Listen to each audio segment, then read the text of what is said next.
Alrighty then. Oh, look at you ready. Let us get to some hero work. Um, Tyranny of Dragons. Oh, oh. All right, let's see. What was it? Oh man. Welcome back, everybody. It is many sessions in. You leveled up last session, I believe, which was cool, if I'm not mistaken. Yeah, good, good, good. Gotta get in where I can. We're at Um, 16 now. that's right. I'm gonna fit another one in there somewhere. Because you're about to kill a dragon, probably. Um, you guys came all the way to the Misty Forest, to Oltan, this small northern village in the Misty Forest, and met with Prince Aligarthus at the behest of Dalan Winterhound, one of the leaders of the Emerald Enclave. There you have learned much that the warden of the village struck a deal to trade information in exchange for the lives of the remaining elves of Althand to the Worm Speaker, who is none other than the big brother of Erebir, traitor, kin of traitor. It was made apparent to Erebir by Prince Aligarthus, the eldest brother of the family, that he had to stay and watch his people and prepare for any dragon attack, and that the justice of the elves would be left in the hands of Erebir. It is for her to decide, her being an even a half elf of royal blood, that it should be on her judgment to decide what is to be done with Neron Vane, the wearer of purple for the warm speaker of green he is. You have come through the forest. You have tracked deep and long. You met the guardian of the forest who gave you all flower laurels, which apparently would protect you from the agents of Chuth, the ancient green dragon of this realm. You also defeated a whole fuck ton of spiders, which was cool. And last but not least, you did indeed find what you believe to be the dragon's lair, the lair of the worm speaker. You met some elves who you convinced Laragoth not to drown, and saved the life of, as one of them jumped off a cliff and got hurt, which is what happens a lot of the time. And managed to convince them to help you out, to let go of their fear of the dragon. For the Dragon's Bane Adventuring Company is here to save the day. They told you that within you would find probably more elves who have been bent to the will of Chuth through fear. And fear is a powerful, powerful weapon. It'll be unto you to judge them friend or threat, or turn them from their ways of fear. This is indeed the lair of your enemies, and you will need to proceed with caution and care. These elves have been put to work to prepare for potential survivors, but now is a matter of entering the lair and defeating the dragon where he lairs.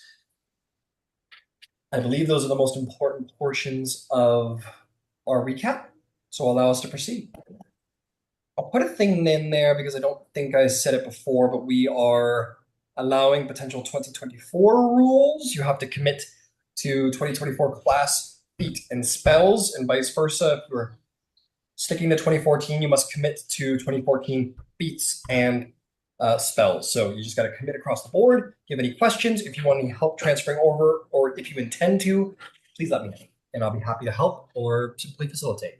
Moving on, it's time to play. So you are at the base of the waterfall.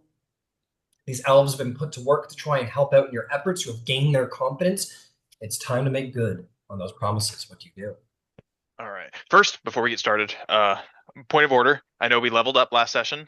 Yeah, Everybody still has plus 10 to their hit point maximum per Hero's Feast. right. If that went away, I know it went away on mine and I had to reset it. Right.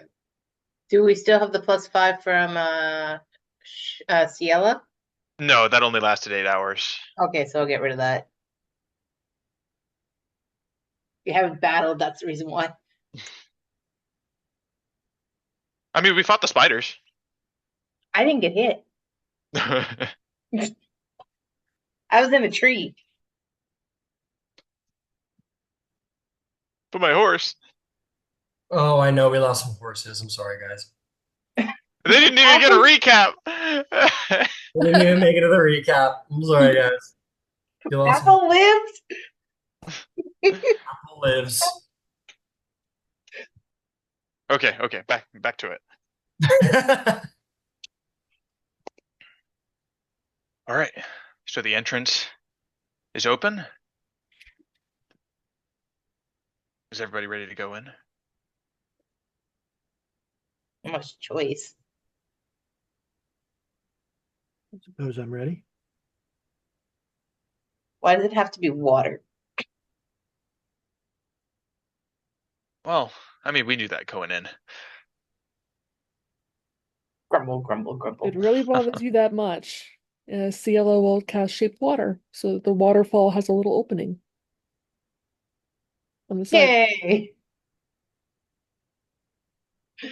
Is this the cantrip? Yep. All right.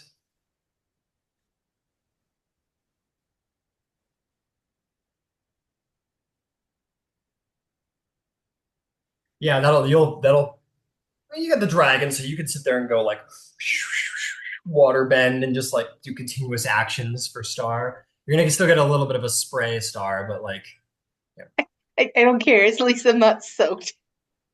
yeah, maybe not soaked to the bone. Um, okay. You guys all head inside, Let's go in. and let's put you inside the belly. Shh. All right, I'm just gonna play some minis and we'll get to it. Lyra, we got Edevier. Are you bringing Helios in, Eric? Not this time. Well, shit. Yeah, I'll bring Helios. Okay, great. Very, very stealthy. We bring a griffin and a dragon.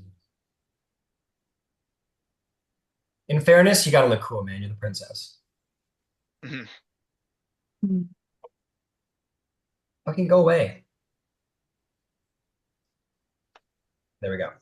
Ciela, I assume, is riding her dragon.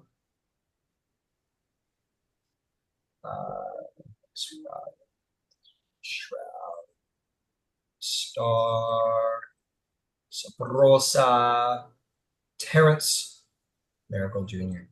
Okay. Well, find your ways up, up, and up. Oh, shit, that's bright. I'm gonna just adjust my lighting here real quick. Oh my god, so much better. Okay. I'm gonna adjust the lighting here too. So as you enter within this initial chamber, let's see.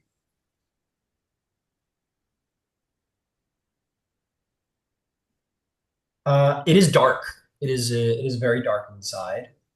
In fact, it is probably going to be considered utter blackness in here. Those of you without light will not be able to see. Then I'll cast light. The power of Terrence is strong. Strong, even. Okay. You guys proceed within. Is there a marching order?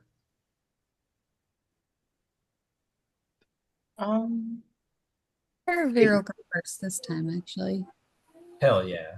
I'll Do we follow want- you since I got the light. And I'll be behind Terrence. I guess I'll trace the behind. You guys can go, as long as you're not mounted, you can go 2 by 2 if you wish. So Shroud, if you wanted to walk beside Terrence. Okay. That works for me. The Sabrosa and Star want to go next, and then Ciela and Lyra Goth will follow up. Cool. Yeah. Sounds like a plan. Cool. Making life easy. Uh, Do we want anyone to scout ahead, or should we stay grouped up? I guess I'll look back to Ciela in the back. What do you think? You're the tracker? Is my primeval awareness still active? I would say no, because it's like a ping, or I say I guess it stays up for a minute, but like whatever. Okay. I would say no. especially with you doing all that control water earlier. Yeah, that's true. Okay. Um, I mean, I could probably figure out which way to go, but just from tracks, you know? Well, as of Okay. now, the only way forward is forward. There's only really one way to go. Yeah. We're gonna have to move stealthily, I assume. Anybody have anything to help with that, or are we just winging it? Oh, sorry. Let me see. I do. If Sabrosa Mhm. doesn't. If need be, I have a bit of a double-edged sword. I can ritual cast silence on us. We wouldn't be able to hear anything coming, but nothing would be able to hear us either. Well, I have ways to make us pass without a trace. Ah. Yeah, I don't think I do. So, have at Okay. it, Cielo. All right, let's do this. And I will cast pass without trace. Okay. Everybody roll me a stealth check, including your mounts. Okay. And pass without trace is +10? Yep. All right. I'm I'm assuming the also horse going is to just- put up my hood. No, I don't think we got the horse up here. I don't think No. Apple's here. Apple was left outside because he did not like the water. He's like, I heard my master complain. I'm not part of this. Oh wow, that was nice.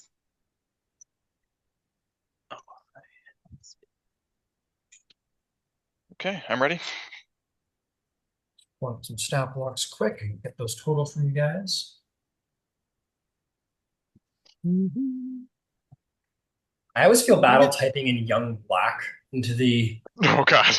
search bar when I'm looking up the dragon. Makes me feel really weird. Yeah. You're gonna show up on a FBI list. Dragon, young black dragon. Guys, to be very clear. Uh, All right, let's get that average going. Star, what'd you get 34. with a +10? What? 34? That's I had a 19 plus 15. +10 for pass without a trace. Oh, then it's 44. Do you guys know who your scout is? Do you guys really know who your scout is? I think it's Star. Something tells me it's Star. Star, you disappear. Stars, you guys don't know of the existence of anyone named Star, nor does anybody in the entire world do. Star goes to the other astral plane again. Star, you just like in your stealth, you find yourself like in a kennel. Like, what the fuck? And you like rattle the cage a little bit, and you look around, you see all these other cats, and you see these giants walking down. They're like points at you and it goes, "Oh, this one's cute. Let's adopt this one." And you go and like run back into the darkness and return to the campaign. Because you totally left this plane of existence for the 44. Okay. Star is gone, vanished, thin air. What else do we got? I got a 17. 17. Who else? 27 for me and 23 for Largoth. 723. Okay. How about Genevieve? 32 for Airveer and 18 for Helios. Okay. How does Terrence do? 23. Ooh, 23. And Shroud. How about you, my friend? 34. 34. Fantastic. Good job, guys. You guys average out at a 27 group stealth check. Terrence, you won't have, if you guys want to be stealthy, you're going to have to put out your light as a note. Here, You can I like cover it?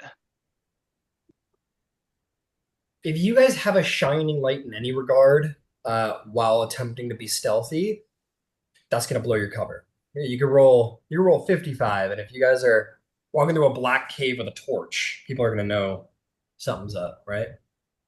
I have a question. Sure. So I know you said it's pitch black, but can people with dark vision see still or no? You can still see with a dim light in the radius around you, but some of you don't have dark vision, such as Terrence. So could Star just be the smart one here for once and actually say that, hey, Here's some rope. Ties it around him and be like, okay, I'll lead. Go. All right. Star, you like tie some rope around yourself and you hand it to Terrence. Okay, then I'll dismiss the light. You guys all have a moment of like, that was really smart, Star. Good job. You're becoming Like so goggles on. talented and reliable. Incredible. Yeah. So you guys can march on forward, prowling through the darkness as you go. Those of you with dark vision can see that you come to this initial sort of chamber. It seems to continue on only in one way. There is no light in here, so I'm going to turn off the lights. I know it's going to be very spooky, but I believe in you guys. Oh God, that's really bright. It's too bright. Making your way forward. Making your way forward. Oh yeah, I should bring this up at this point. You have 60 feet of dark vision, Aravir? That's right. Yeah. So this is your dark vision range. You begin to hear dripping sounds. Let me actually Let me change some sounds up real quick.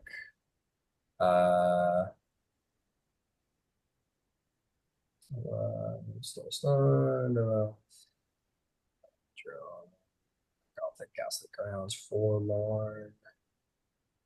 But let's do Dungeon Crawl.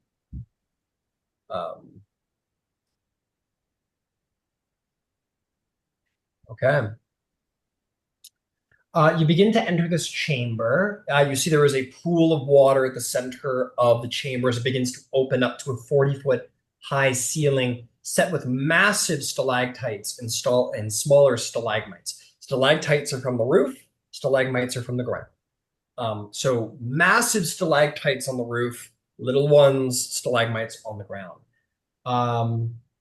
Water's dripping down the rocks from all sides of the cavern face.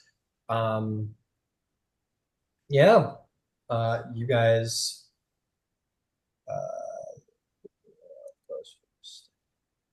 Can I hear any people or anything that sounds like people? Make me a perception check.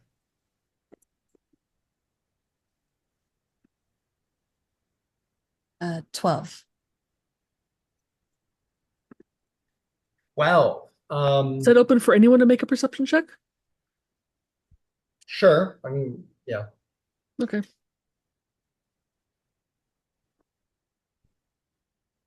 I got 19. 19. Aravir, you're listening. You're not quite hearing anything. You know what? I'm going to change my mind. It was Aravir's wish to make that check, so I'm going to say it Perfect. was Aravir's moment.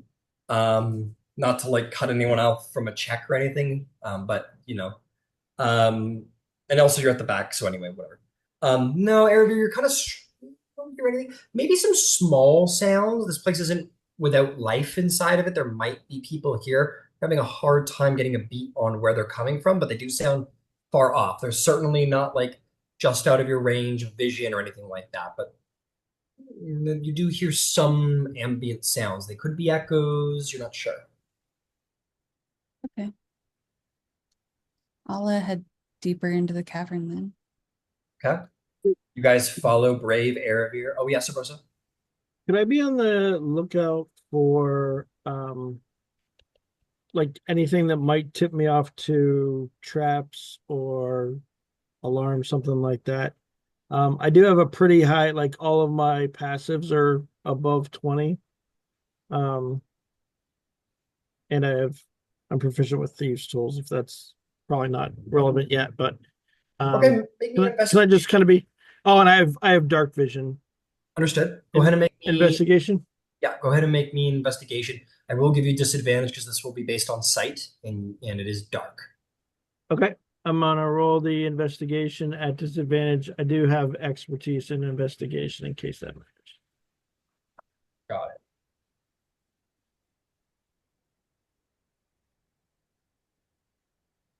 At disadvantage, that was a 19. 19, still a very good roll. You look around the general space that you guys are already standing in. You don't find any signs of traps whatsoever. However,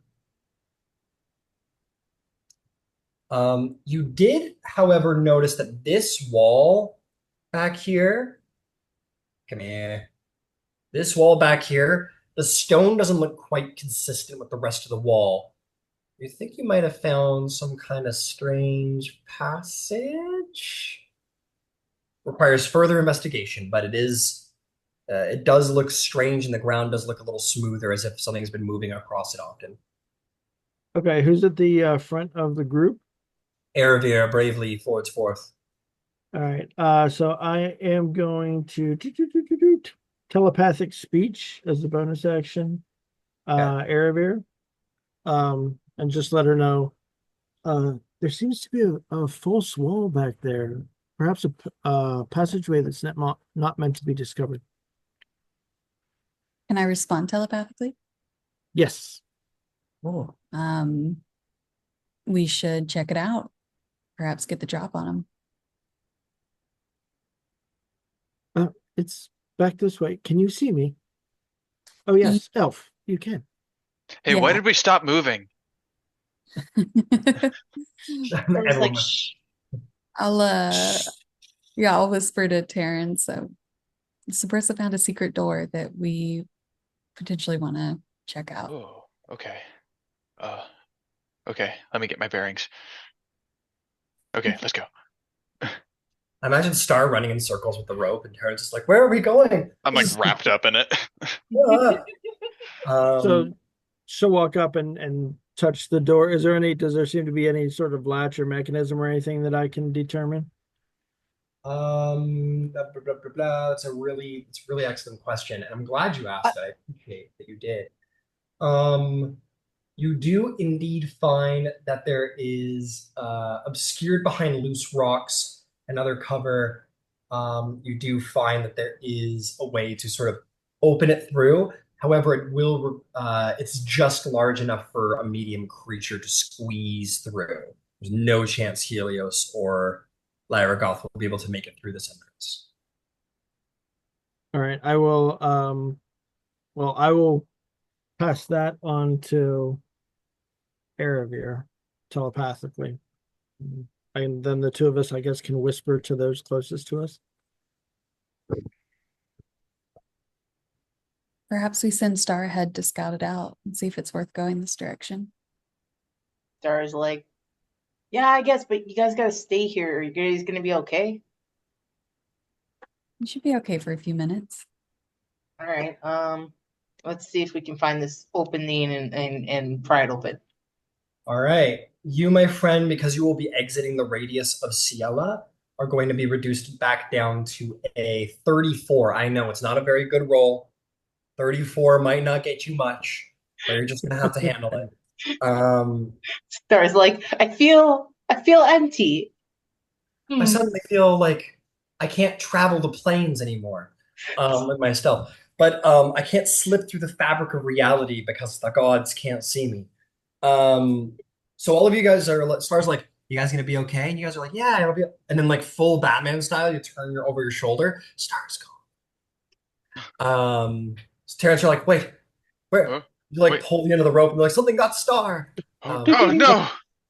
All right, All right. Star, you're in your element. An assassin out on the loose, all by himself.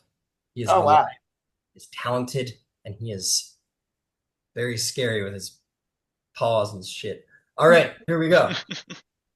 You go wandering down the tunnel. Oh my God, you've come to a room where there are indeed monsters, but fear not, for you are a deadly predator, Star. You are a deadly predator. Let us see what you find. What kind of trouble you got yourself into. The first thing that catches you is the smell. It smells like moldy, like bad. It is filled with trash mounds piled against walls. It is a filthy chamber that houses a couple of like really like malformed, mutated looking trolls. They all seem to like squabble amongst themselves. You don't get the sense that they like each other very much. Um, and as much as you are a scout, I wish to remind you that you are also a deadly assassin, if that mattered to you. I wish it does, because like I'm assuming these guys are a lot bigger than I am. These are huge creatures. They're for all intents and purposes giants, Yeah. and are indeed actually giants. They have like 3 heads and like 5 arms and hands that are partially growing out of their arms. They look like worse than Black Plague victims. They look like they They're fell. basically necromorph trolls. They, I will post for you a picture of what just one of them looks like, and you can get the picture of what the rest are. Yeah. They actually look they look pretty much exactly like their minis. Um, where they're like they have arms coming out of arms and heads coming out of heads. It's a bad scene. Yeah. Um, Like I said, necromorph mixed into trolls and humanoids. basically. Yeah. So these things are all kind of like talking to each other in a language. You don't speak giant, do you?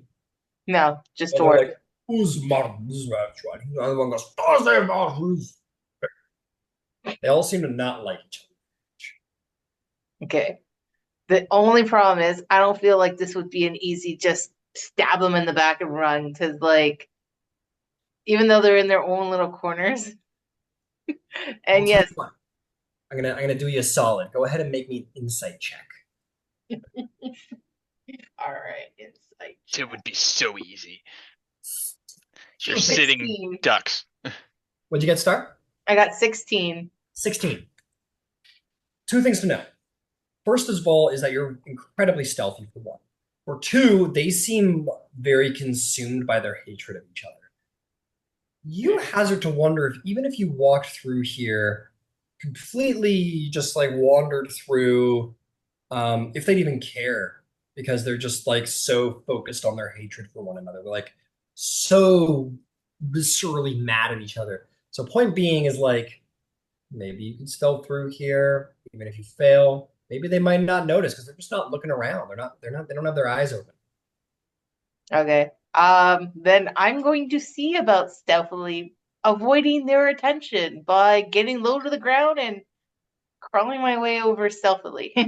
I love it. You're like they're tall and I'm small, and you just like lay flat on your belly and start like army crawling across the ground. Uh, and they're just like, and Star, you just like crawl across the ground like right in front of them, and they don't notice you at all. They just keep their arguing, keep on being mad at each other. And if one saw you, you don't know, but you expect they probably didn't because you are the best there is. You get to the other end of the chamber and you see that there's 2 ways to go. There is left and there is right. Right seems to go up. Other way, go straight. The other way seems to stay flat with the ground. Yeah, and maybe might reconnect with that larger cavern you are wandering into, just by direction, just sort of like your natural sense of direction. Okay. I'm going to creep up the stairs very gingerly and watch the steps in case there's like traps. Yes. Okay, maybe an investigation check for the stairs to see if you find any traps. Yeah, I fell for it once. I do not want to do it again. Investigation, where are you? Because I rolled a terrible number. Where are you? Okay, so 10 plus 9 is 19. 19.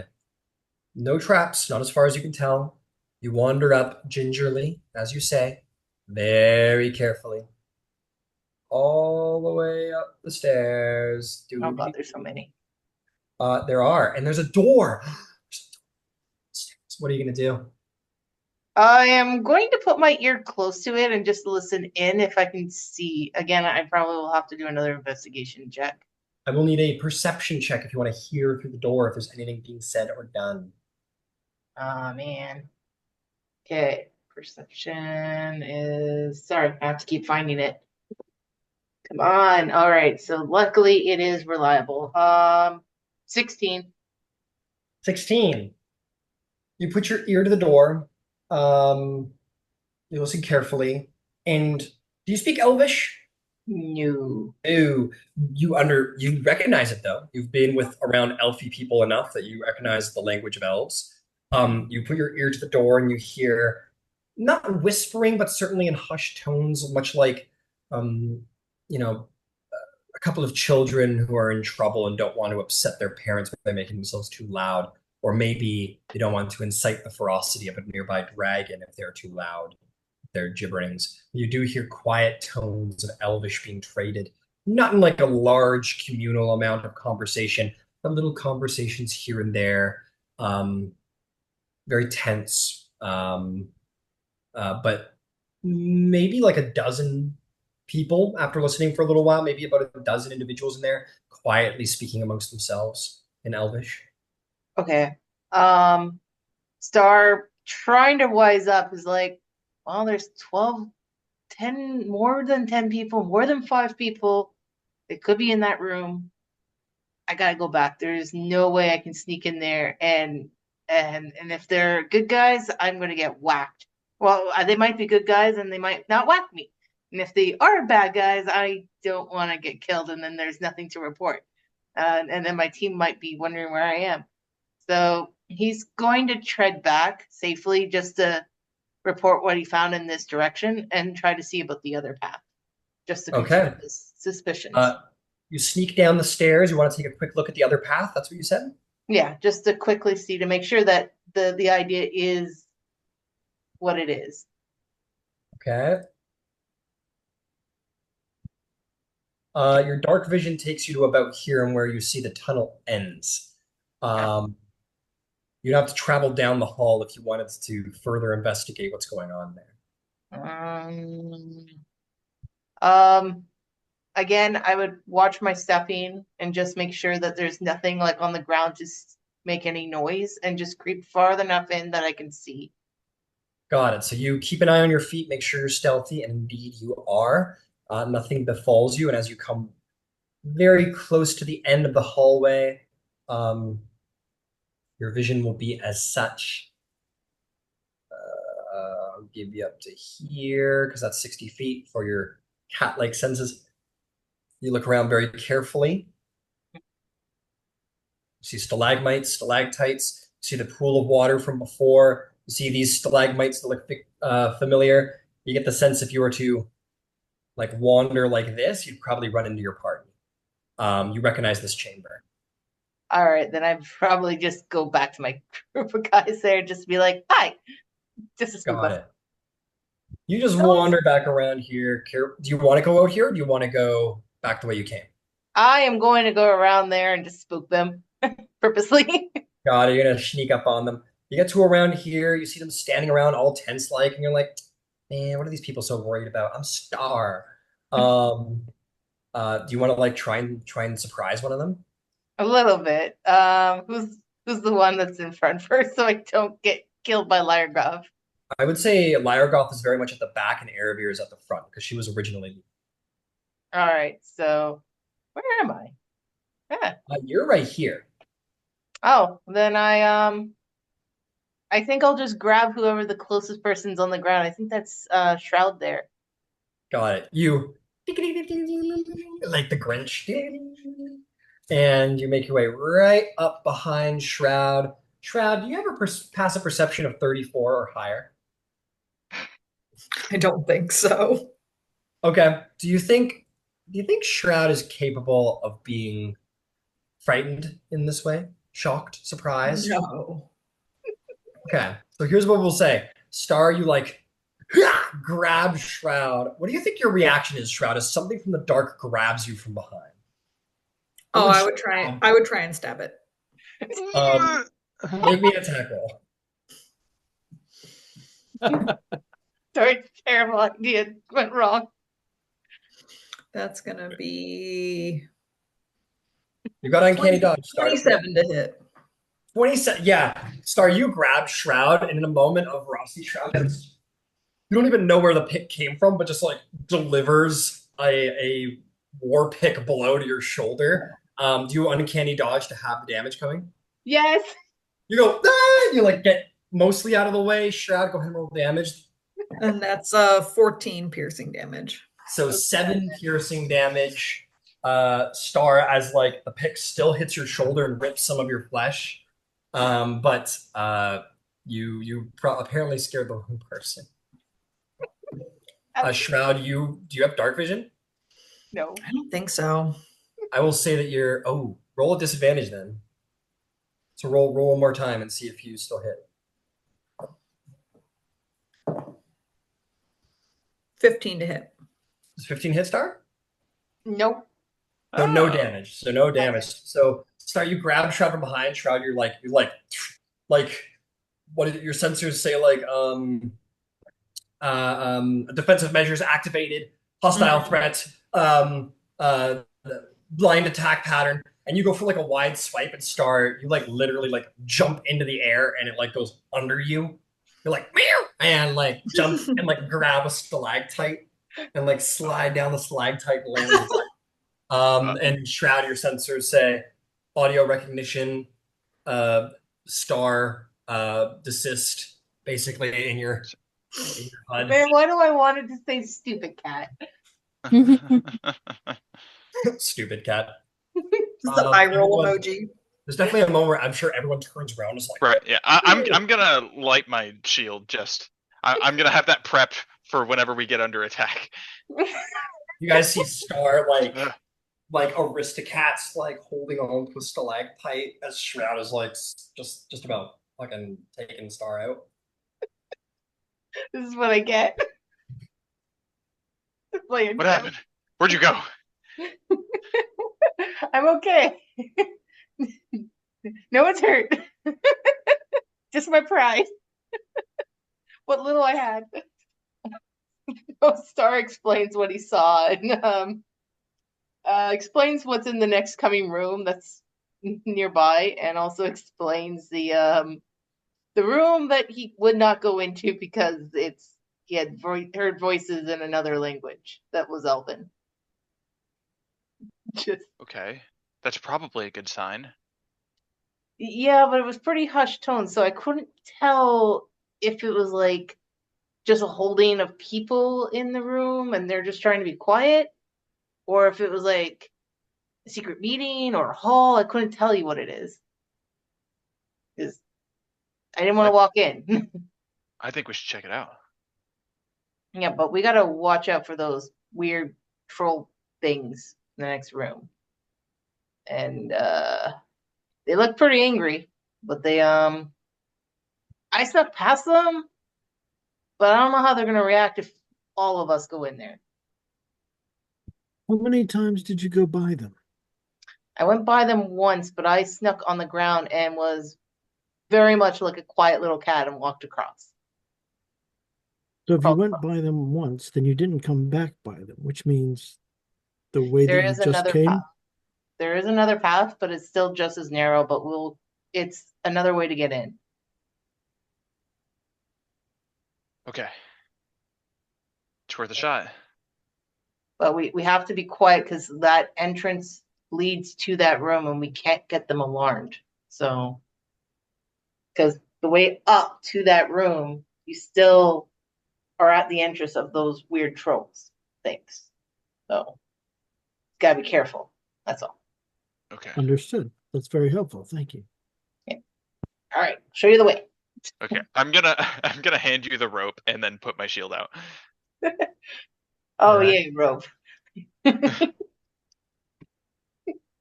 Stars tied as a. Are there bats in this cave, DM? Make me a perception check to see if you can. Or maybe a perception, or it's a good question. Or you know what? I'm gonna take it back. Make me a nature or survival check. Okay. See if you can find any signs of bats in here. 21. 21. Let's see if there's any bats. Bats.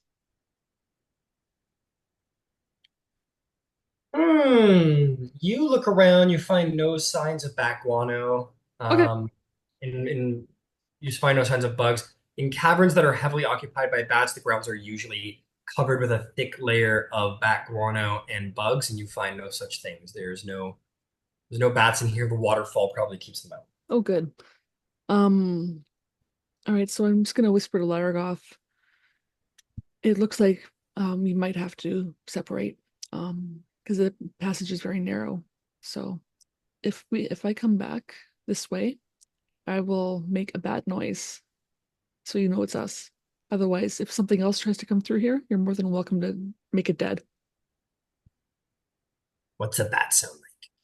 And I just make a bat noise. Make a performance check.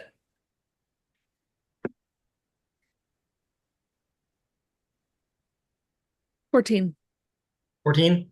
You make a fairly convincing sort of like whistly bat noise, and Meyergoth goes, "Okay, sure." Not that she knows what it is. No, she's like, Right, whatever you say. "Yeah, sure." According to what Star said, it sounds like we can go through the cavern. We don't have to sneak through the passageway. But they won't fit, is the They problem. won't fit. Okay. We probably won't. Yeah, okay, well, Will they fit We'll through see. the cavern? Or You mean the second way that Star came? yeah. No, it won't fit. Oh, okay. I'm sure we'll find out when we get up to it. For sure. Okay, let's move forward. I'll leave Helios with Laragoth then. Meyergoth just looks at you and goes, "I'll take care of you, bird." Oh, thank you, Laragoth. Kind of like, literally does like the dog thing where like turns around and like sits, like not looking at you. Like, I'm there. And you guys all go over to the entrance, and Helios kind of looks at you really sadly as you leave. As you leave Helios with a very mean babysitter. And all of you make your way over to the secret tunnel through the mountain. Okay, what's the order as you go through the secret tunnel through the mountain? I'll go last. Okay, same as before. Yeah, I'll Sure. keep your. Yeah, as Yeah. long as Star's in proximity to me since I've been leashed. I've unleashed. Okay, we'll put Shroud behind Aravir. We'll put Terrence, and then we'll have Star directly behind. We'll have Sobrosa. Actually, I'm going to say Star's probably got to be near to the front because Star is the guide in this moment. Star, you find yourself at the unique opportunity to lead the party. It may just be for the sake of navigation, but you're the leader. Dragon's Bane. Wow. For a brief time, but still, you never get to. And Terrence directly behind, like you're, on a leash a little bit.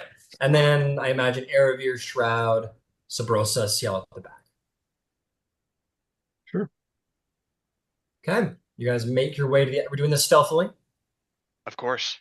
All right. Well, I'm going to need a re-roll from you folks. There's been a lot of activity. Still But passing a lot without of trace. activity. Still pass without a trace. So plus 10s.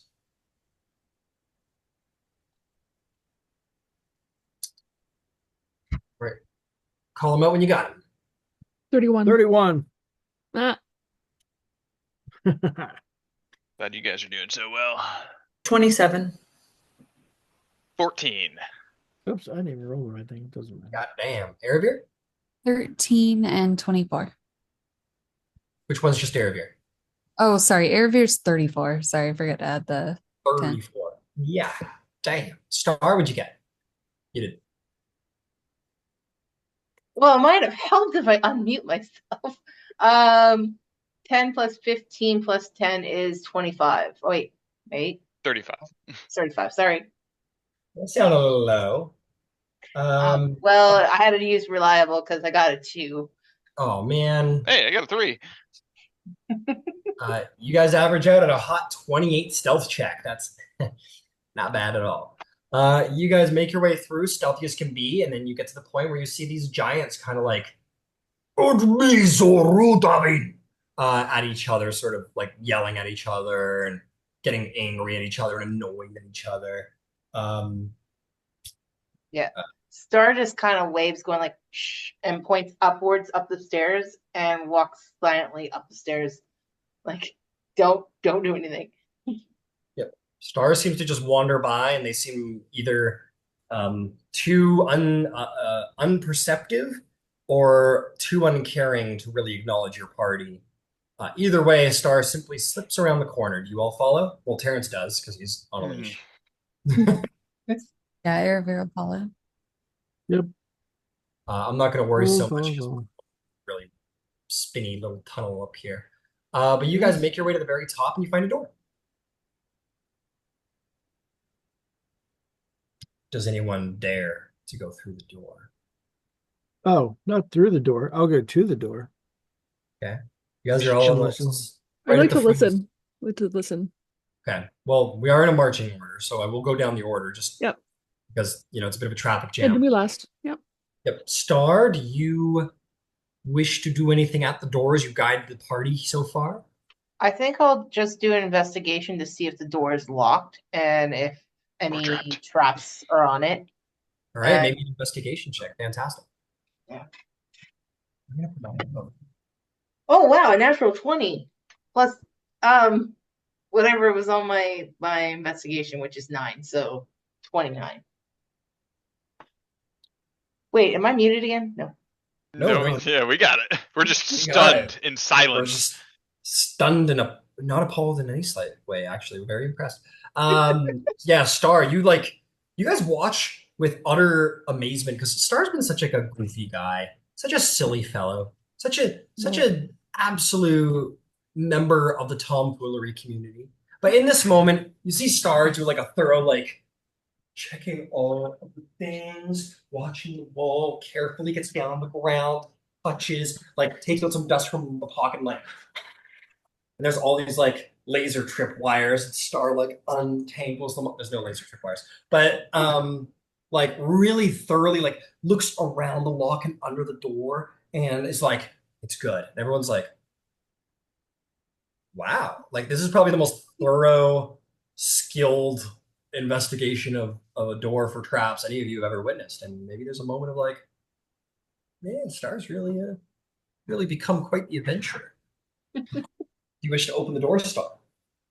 I'm going to see if I can still hear the voices, and if I do still hear them, I might call over one of the Aravir or Ciela because I can't understand it. Okay. You listen to the door. You do still hear the Elvish.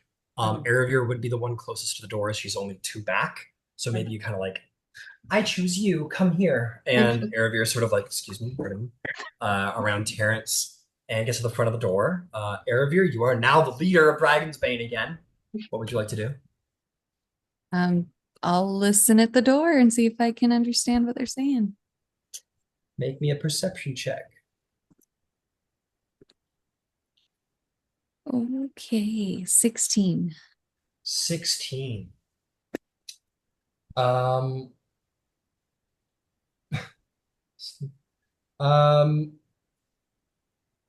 Okay.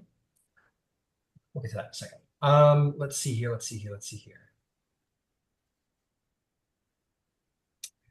You hear some talking, some elvish words and talking. You hear them say things like, when do you have guard duty? So, I'm supposed to have guard duty for about tomorrow. Sam will hopefully, they all begin to talk amongst themselves, see if you learn anything interesting. Apparently, this is, has Chuth come through? Goes, no, I haven't seen Chuth. I think Chuth is still in the lair. Okay. Well, I'll tell the others to keep their voices down. And you get the sense that there's a real element of fear for the dragon apparently is present. And those are really the only conversations you pick up, nothing of tremendous importance being said amongst anybody other than that. There's one last thing I want to hand out. Sabrosa, you're a pretty magical lady and a very investigative one at that. I'll say Unlike everyone else, as you guys passed by those trolls, you noticed that one of them had like this really strange sash on. But you, with your keen investigation, recognize that wasn't a sash at all. It was, in fact, it looked like a belt that was holding sort of like giant runes and symbology across it. Maybe an Arcana check. Okay.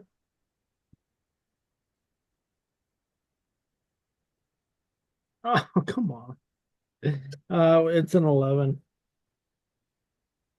I'll give it.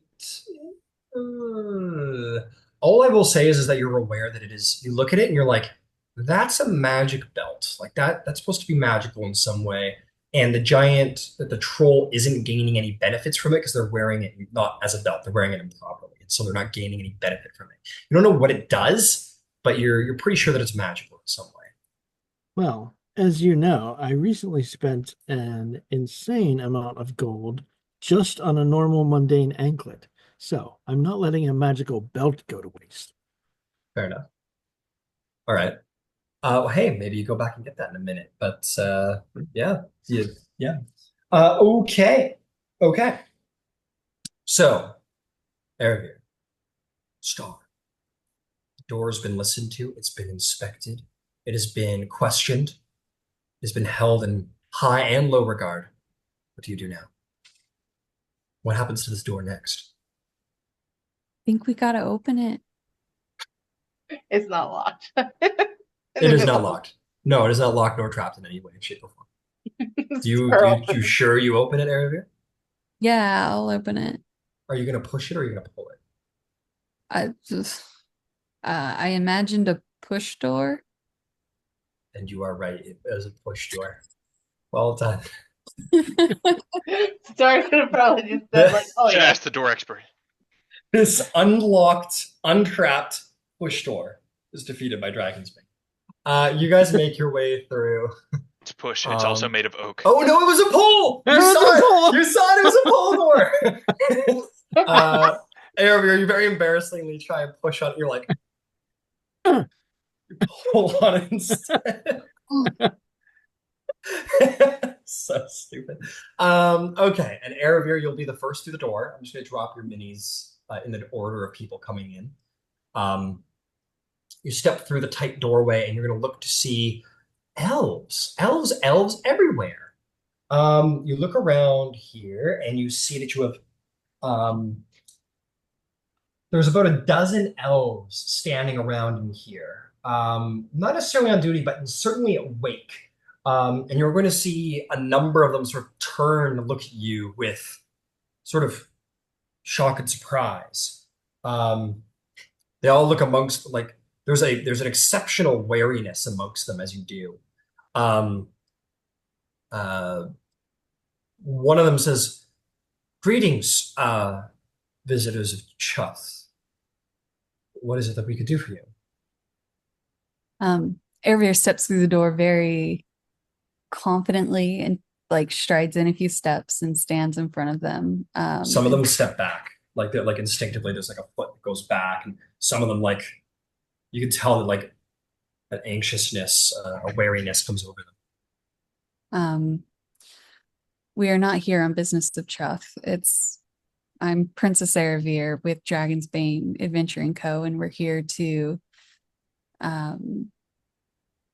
bring justice to Chuth and his rider. Sorry, that didn't come out very cleanly, but It's okay, princess. It's okay. Justice. Make me a persuasion check. Okay. We cannot all speak elegantly all the time, princess. We understand. Persuasion. I got a 19. A 19. Some of them look amongst each other, and there's some wariness amongst them, and eventually, like there's some nods that come forth, and some questioning about if you are who you say they are. But you see, in the end, your persuasion is good enough that they are willing to trust you. It seems, and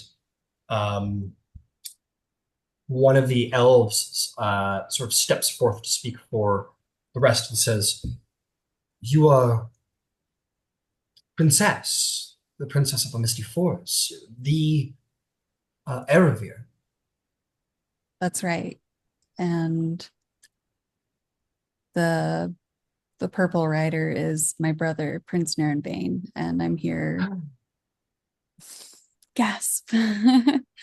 um, and I'm here to bring him to justice. But our people have suffered enough, and we've already secured your retreat. All you must do now is leave, and I will cast Mass Suggestion. How many people can you hit with mass suggestion? 12. 1, 2, 3, 4, 5, 6, 7, 8, 9, 10, 11, 12. Let me check that again. 1, 2, 3, 4, 5, 6, 7, 8, 9, 10, 11, 12. Oh, look, it's just 12 of them. Okay, they'll all make wisdom saving throws. Don't worry, that other person was dead on the ground. What is your DC? 18. There was 12. 1, 2, 3, 4, 5, 6, 7, 8, 9, 10, 11, 12. There is now. I mean, there always was 12. Sorry. Let's see.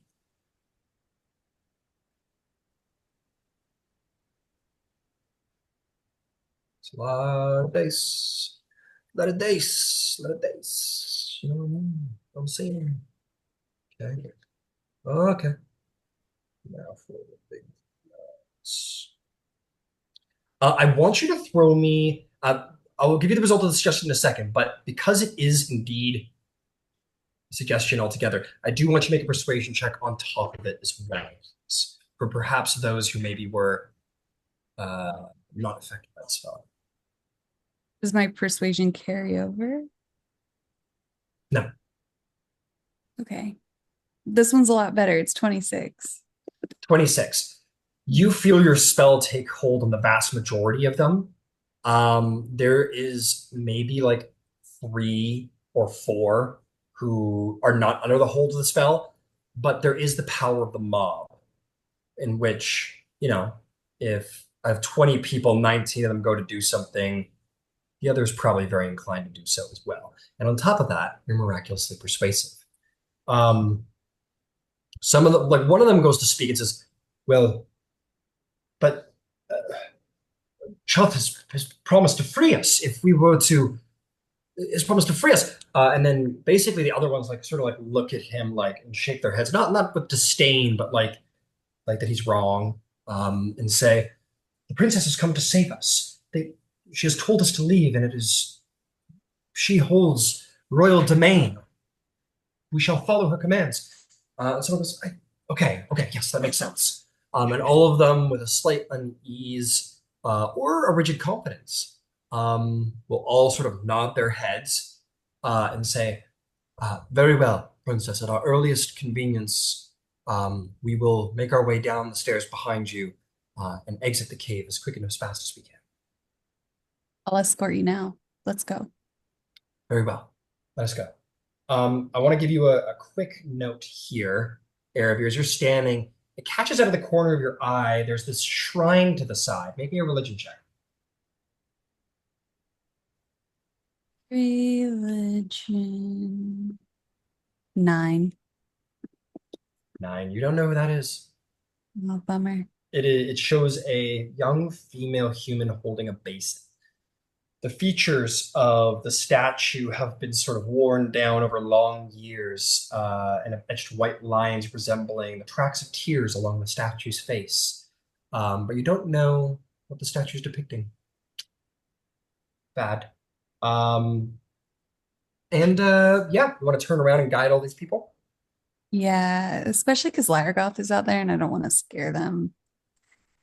I don't want Fair them enough. to. Damn Laragoth getting in the way of all your fun.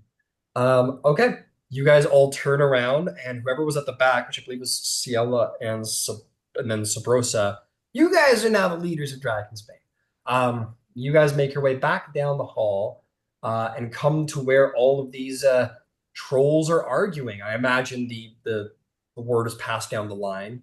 I presume you all wish to follow Erebir.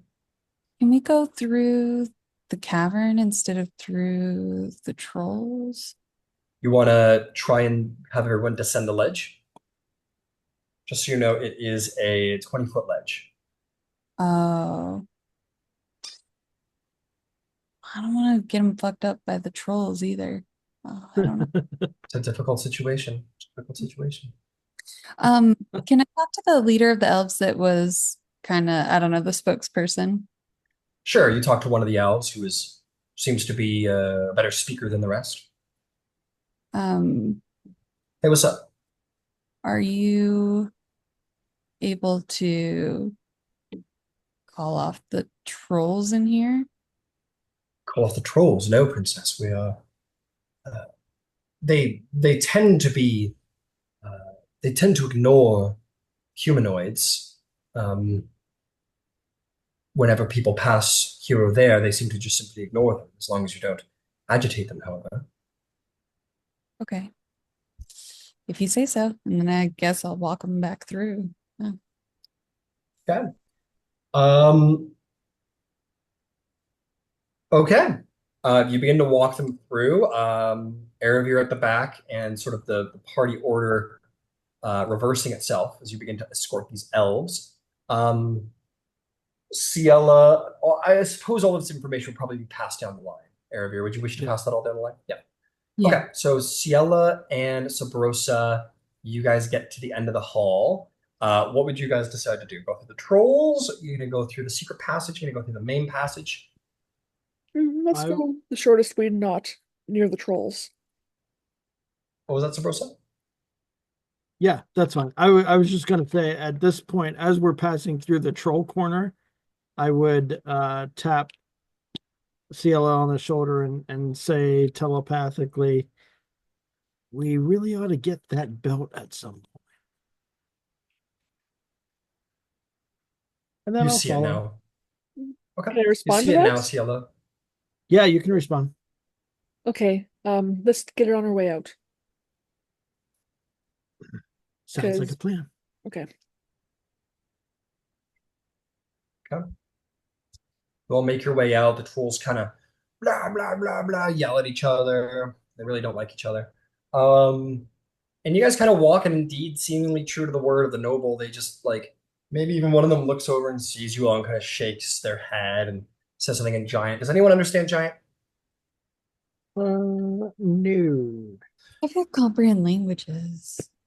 If you, Yeah, I mean, I have it, but I don't have it. I'm not trying to use it. yeah. They just kind of speak at giant. One of them sees your group and kind of says like, "All stuff is all stuff," and just kind of turns back to the conversation with the trolls. More saying it sort of like to the wind than to you guys, actually. So you guys want to go through the main cavern again? Do trolls not just above the table? Now I'm curious. Trolls don't have their own language. They just speak giant. Just speak giant. They are giants Interesting. after all. Yeah. Just kind of shitty giants. Mangled Uh, ones, yeah. Yeah. Low level giants. You guys make your way back through the main hall. Make your way around until there is a dead griffin. I'm kidding. A griffin and a dragon. To which the various elves sort of look a little surprised and kind of shuffle around the wall. And as they get to the main entrance, they are delivered to those elves who are like, "Take my hand in the name of the princess." And will start helping this some dozen elves down the waterfall. The last one to leave looks at you, Aravir, and says, "We owe you a great debt. We just hope you are successful. Is there anything we can do to aid in your success, princess?" Are there any other elves here? It's a very good question, princess, and I'm glad you asked it. It shows how insightful you are in caring for our people. No, there is none. Uh, as far as I know, deeper within are the, shall we say, more convinced cultists. We are but prisoners taken by the dragon in some raids to serve at his behest and by his fear. And how many cultists can we expect? We are not often let deeper within the caverns. It's difficult to say. a dozen, maybe two, maybe more. Oh wow. Um, are there any like traps we should be aware of, or any other threats besides the cultists and the dragon? It's difficult to say, Princess. We are not often permitted to wander deeper into the cavern than you have presumably already seen. We are not trusted like some of the fanatics are. Well, um, well, thank you for what you are able to share, and travel safe. Anethero, Princess. And he will go down the rope, down the waterfall. And you will have saved quite a few elves, Erebir. Your name will surely spread in the Misty Forest. You've had not already. Okay, your party rallies back to where your dragon and griffin were left behind. What is next for the Dragon's Bane adventure? Now we find the rest Were, of the cult. were there any other doorways in that room? Oh, there was the cliff off the other side, right? There's a cliff off the other side. If anybody would anybody have thought to have like gone into that room to like further inspect where the elves were quartered? I don't no, I don't think anybody did, right? I can't see. No, nobody. Yeah. Okay. Cool. Just thought I'd ask. Um. Okay. You have all returned now that the elves have been led to safety. Apparently, there's only bad people left. What now?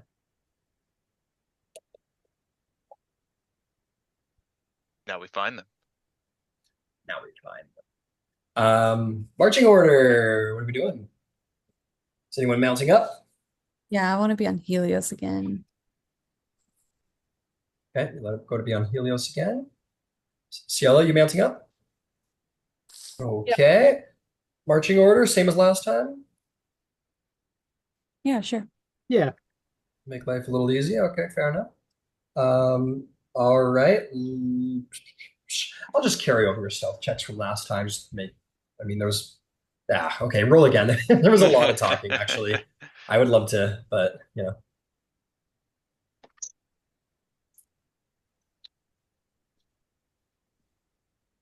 How long does Pass Without a Trace last? A long time, like an hour or something like that. Excellent. Okay, Terrence, I'm going to put you behind Star this time around because you're being dragged along a little bit. That makes sense. Cool. Okay, mounts included as a reminder. So, Brosa, what'd you get? Oh, I'm sorry. Stealth check. Stealth check. Sorry. Yep, stealth check from everybody with a +10 from Pass Without a Trace. Yep. Don't forget to unmute. What'd you get, Brosa? In that case, I got a 35 with a natural 20. Hell yeah, very nice. What did you get there, Terrence? I got a dirty 20. Dirty 20. Terrence is doing good on the stealth checks.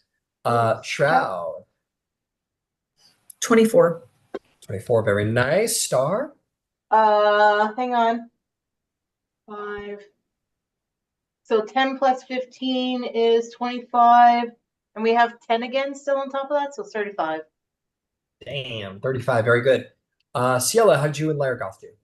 I did 34 and Okay. rolled Largoth. Yeah, Largoth rolled same thing as me. Very nice. How about you, Erebir? How's you and Helios?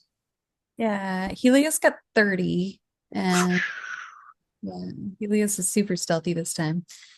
And Erebor got 21. Or yeah. 21 put to shame by her own bird. No, it would only be one. 29 average, not bad at all. Helios is like super low, proudly, like the lion blood in the side of him. And she sort of goes, and that's Helios. Okay, you guys make your way further in, deeper into that sort of waterness cavern. Maybe getting right to the water's edge to be actually able to see the entirety of the interior of this cavern. You can see within here, you see that there seems to be a central island in the middle of the lake. If you were to go further right, you know that that would lead to that entrance to the trolls lair, and further than that would lead you to where the elves, like the ledge where the elves were quartered. You guys haven't gone to the island or further to the left there. Which would you like to do? And Or in the we water, we should have water walk still active. I right? don't think it's been an hour since we used it. Okay, true. Want to walk across the water? Sure. Yeah. You guys are like, I'll check tell this out. Lyragoth if it's okay, to scout out ahead in the water stealthily. Largoth goes, you want me to go off on my own underwater when there's an ancient dragon around? Well, if you see anything, you can come back. Just don't let them catch you. No, I'll just don't let it catch me. And Largoth You're will sneaky enough. uh Big bad black dragon. don't patronize me. I'm not patronizing you. Stick my tongue out if I wouldn't rip it on my teeth. And yeah, Largoth could do that. But as that conversation is happening, would anybody else be doing anything? Like wandering out into the water, it sounded like. Oh yeah. Yeah. In fairness, Largoth can go underwater, while the rest of you can walk atop it. Give me the money. There we go. Oh my God, Sabrosa is riding Lyragoth? Oh, Yeah. usurped. Yeah, hell yeah. You've been usurped. No, it's all good. Mind tricks are Yeah, tricky. mind tricks are tricky. Hey, wait, you! We haven't even talked. Lyragoth, again, very alligator-like, just sort of growls up to the edge of the water and descends into the water beneath. There's no splash even. It's just like lizard-like into the water and it descends beneath like some kind of dinosaur or some kind of Darkness from behind or below. right, exactly. So I imagine Ciel's still in the back, water walking away, Sabrosa's right there. You all make your way across the water. Careful as can be. I'm gonna get rid of this because it's not helpful. At this point, you guys wander around. You get to the central island. And that's sort of the format of the cave after a quick wander. Come here, all of you. I'm just going to do it this way now. You guys kind of wander around as such, making your way across the surface of the water. Uh, Helios, a little bit like the spirit of the forest from Princess Mononoke, just sort of like moving across the water surface, small rings forming from the impacts. And you kind of get around, and that's the top. The only other entrance you find is on this far side over here. You find that there is indeed a path forward there. So you guys get to here in which I'm going to drop you all. I don't know why I carried you all doing all that. You know, Lyra Goth will make it a return. Oops. Okay, nice. We'll sort of make her return. She says, there's a passage at the bottom of the water. Leads somewhere deeper into the mountain.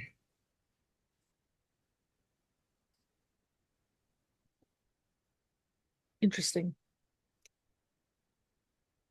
Well, we don't want to split the party, but maybe it could be a emergency way out. Mm.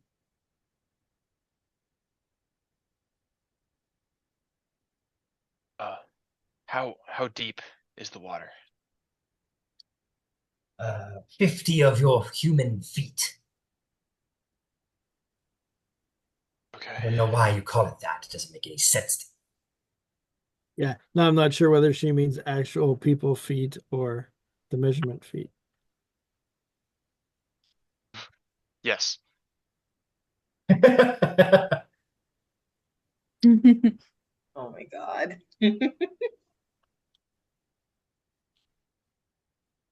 The entrance to the tunnel is 25 of your human feet low, and then the actual bottom of the water is 50 of your human feet. Doesn't make any sense. I've never met a single person with a foot that big, other than myself. See, I will just look at Shroud. Not even Shroud has feet that big. Are you kidding me? That big? You telling me that feet that big? No. That was Why more don't they than call them? fun. Why don't they call them griffin feathers or branches? Something that's at least a little bit closer to the measurement. Feet makes sense. I hate society. Well, clearly, your cop needs some measurement classes. I mean, if we need to, I can shape the water and we can get down there. You can do it together. Or we can take the path in front of us. Well, if they're expecting us, they probably wouldn't be expecting us from an underwater entrance. I don't know if they are expecting us. But I'm down for going underwater. Let's say the rest of Paragraph will you. say, if they were expecting us, why would they let us take all of their elves? If I was the dragon here, I would have killed you. She's got a point. They were expecting us. We would have been shot on sight.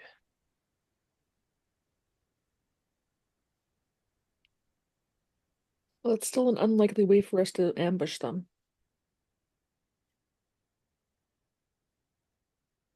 Whatever the group decides. So we can go underwater with water walk if you shape the water. Is that what you're saying? Yes, I can part the water and make a cavern for us. Cool. Let's do Okay, That's that anyway. That sounds dope. let me see if I need to see. It would probably help to see, because then I can place it with a little more accuracy. So I'll light my shield. I can see, because I have the goggles. And I have shape water.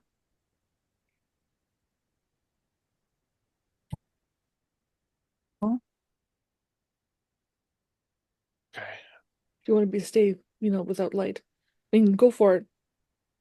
But Yeah, I think we're in the clear right now. okay. Go for it, So Terrence. I'll light my shield so I can see. Mhm. And I'm going to cast Control Water. Okay. Control water, the big water spout. All right, and what do we want to do with that control water? I'm going to part the water. You cause water in an area, in the area. It's got 300-foot range, and the area is a 100-foot cube. So Hell, probably toward like the beginning of where the cavern begins. got it. Lyragoth would tell you like it's back here. Like that's Okay. kind of where it is. So perhaps in 100-foot cube, you say? Yeah. It's fine. It's like this big. It's very rough, but like that's Inside an area you choose that is up to 100 foot on each side. got it. So here's what I'm just gonna say. You guys make like you basically make like not a slide, but like almost like it bumps a little bit like a stairwell, and it sort of like descends. Like I'll just make a line. So it descends from here, kind of like that. It's like a little side staircase that leads you down underwater. You all make your way down as you basically displace the water, pull it up, and reveal the underground passage.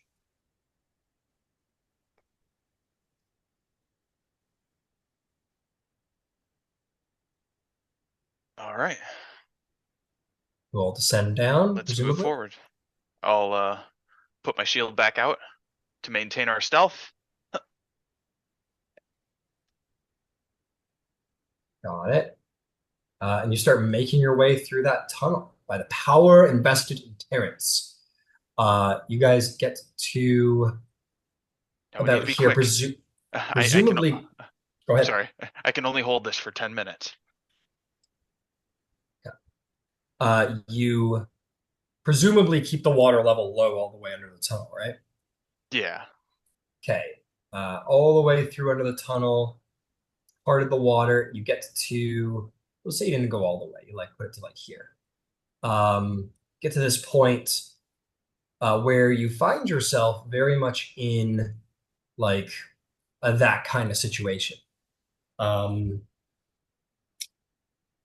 I guess you would want to make like a step that moves up towards the shoreline that or the previous shoreline until you made Yeah, the we water go can. low. And if not, if it doesn't reach, uh, water walk will carry us to the surface. Did you want to like clear everybody of the underwater tunnel, end the control water to like basically like return back to previous levels, and then you guys could, the water walk would take you to the surface? I mean, if I have the room, if I have like the space, to do it, I'll make a clean transition. If not, then I'll use water walk as an alternate. We'll give you the clean transition. It like Okay. it's not a perfect one-to-one, but it's fine. I'm gonna say you did it. You're great. Just make our lives a little easier. So you make like that transition where it's basically like you create this like little winding thing and it makes its way through the tunnel. I'll say as you're going, you're kind of like pulling the water down as you walk or sort of parting the Red Sea as you go. And then you get to the point where you see like the roof opens up way above, your light sort of pours up and you see the ceiling. And then you kind of like sort of bring that wall of water into a walkway and you guys will ascend the walkway into this larger cavern. So let me just go ahead and place your minis. So what would have been the point of order? Terrence is obviously at the front casting the spell and lighting the way. Yeah. If So I'm leading the way, I need to see, so I'll have light. got it. So who's after Terrence? Probably me. All right. You could be beside Terrence as well. You have big enough creatures you would need to make a 10-foot part. Okay. Who's behind Shroud and Terrence? Airbear and Helios will go. All right. And Helios. All right. Who's behind Erebir and Helios? I guess me. Sir. Yep, and me. All right. Star and Sabrosa are next. Just trying to get everything spick and span back there. Why do I feel like Star is going to be like, hey, I'm finally next to Sabrosa. I'm going to start whacking her with my own tail with her tail and be like, ah. I got Oh, her. are you guys? Crap, they tied in a Oh. knot. No! Oh, Star, are you flirting? Are you touching No! tails? She smiles, just a little tiny smile at you and winks at you and says, "Tail fight."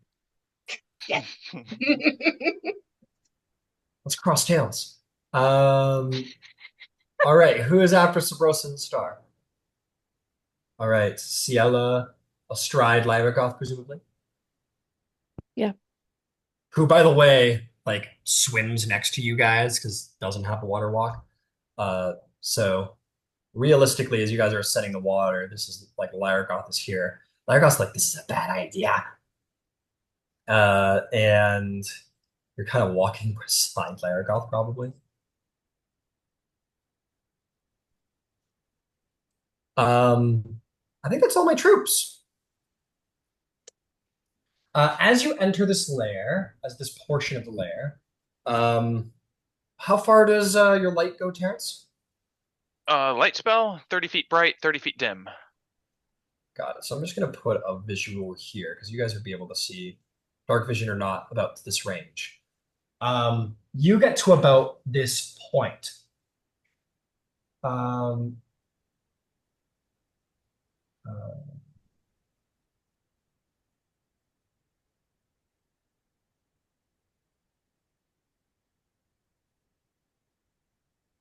Okay. There is silence. There's quiet. Um, Within this hall, you see a high roof with stalactites. Sorry, hang on a second. You see a high roof of 60 feet high. It's vaulted. Um, there are, uh, not much in here. You see no presence of any monsters or troops as of yet. The wall is a wide and tall cavern, but you see nothing within. Um, and then, in a moment of surprise, there is a green gas. There's a roar, and a green gas pours across the landscape around all of you, and you taste this bitter, sort of acrid taste in the air up your nose and all around you, and it makes you kind of cough a bit. But as the green sort of settles, you all are fine, and you hear in the dark, "No!" And let's roll initiative as the green dragon surprise attack fails.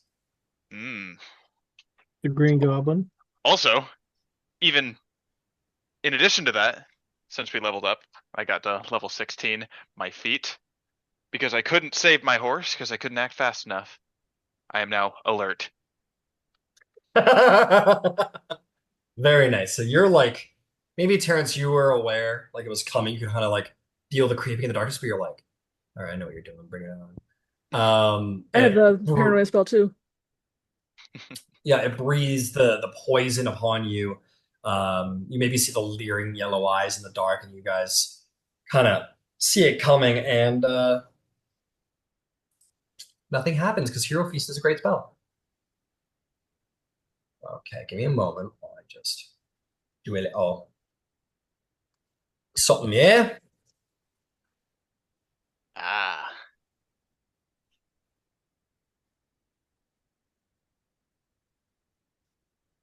Haha, that's the only turn order. I'm kidding.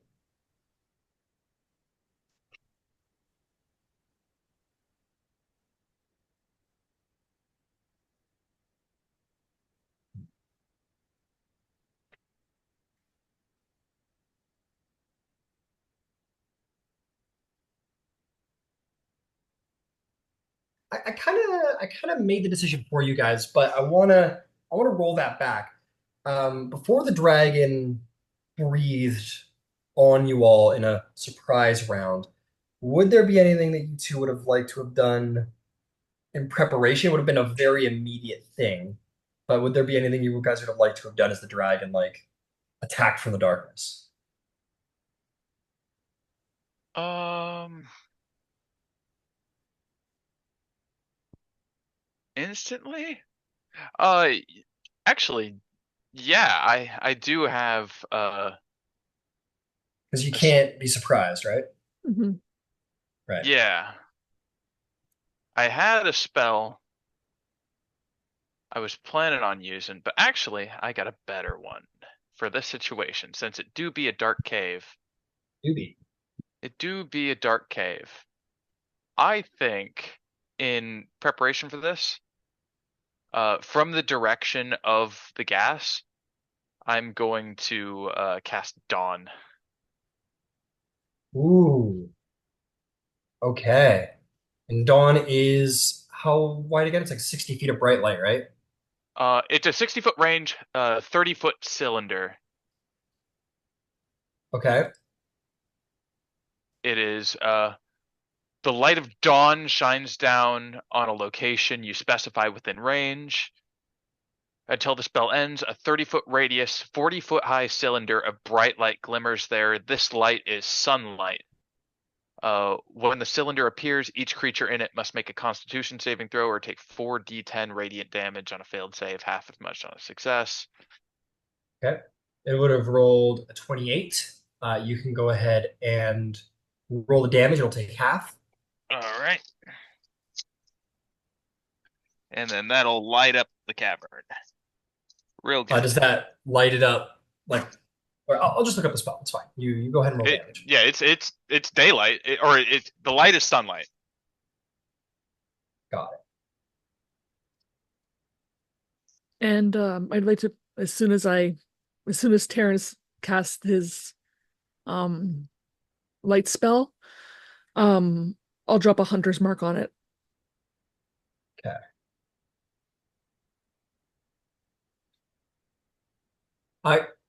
Okay. If you're gonna do things that are dependent on each other, let me get an initiative from you two. Let me Okay. hear what your initiatives are. Oh, you definitely got better than me. 29. 8. So you would 8. So you, Ciela, would have to have done something not dependent on Terrence. Okay, So no well, hunter's mark. okay. So you'd be aware something's coming, but to be very clear, Ciela, you can't see it. You don't know where it's coming from. You just know that danger's afoot. That's all. Okay, then I'm going to just say to the others something's here. Okay, cool. Yeah. Because it's stealthed. It isn't darkness, but just something in the back of your brain is like, uh-oh. You don't know where it's coming from. You don't know what's gonna happen. You guys are like, something's coming. And Terrence like bangs his shield and shines light down on the creatures and breathes poison gas on you in tandem. So we'll say, narratively, Ciela, your warning helped Terrence get his alert off at the right time, as Terrence is new to his alert feed. Okay. Love it, love it, love it, love it, love it. All right, the damage is 17 half to 8. 8 damage. Other stuff. 8 damage. 8 damage. Okay. Dance tension.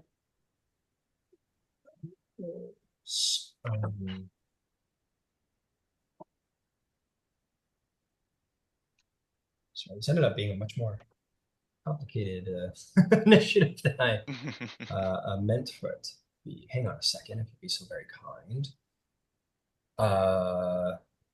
We're gonna keep that there. I need that. Okay.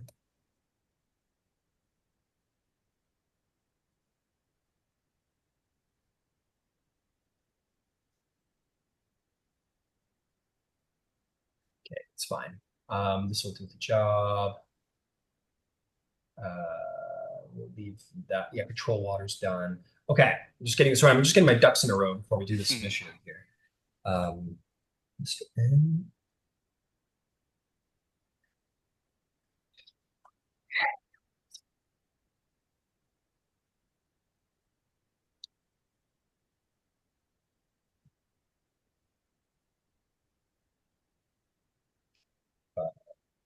Okie dokie.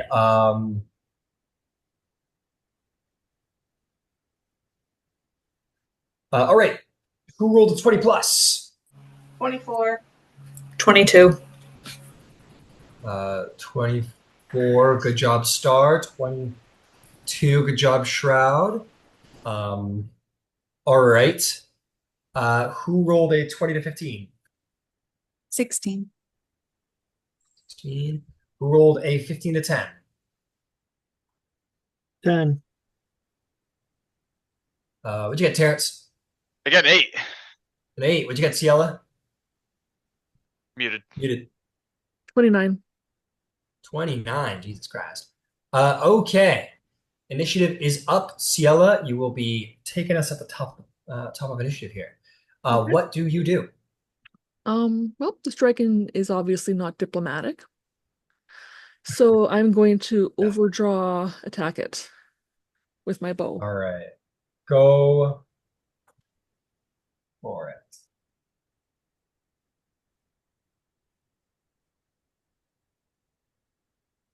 Okay, that is a 14 plus 5 is 19 to hit. 19 does not hit. Ooh. This is all. Oh, you guys can see just fine because fucking dawn. Yeah. I'm actually just gonna turn on the dawn. Holy fuck! It's really bright. Okay. Do I get another shot? Yeah, you get another shot, of course. Okay. It's just turning on the dawn. That one's better. Oh, 15 plus 7 is 22. 22 will hit. Go ahead and roll damage. Okay.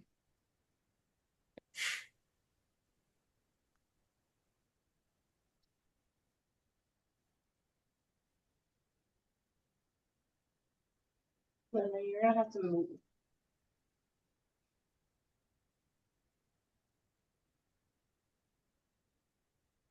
23. 23 damage. Very good, very good. One arrow bounces off, but you prepare yourself because you're very good with dragons.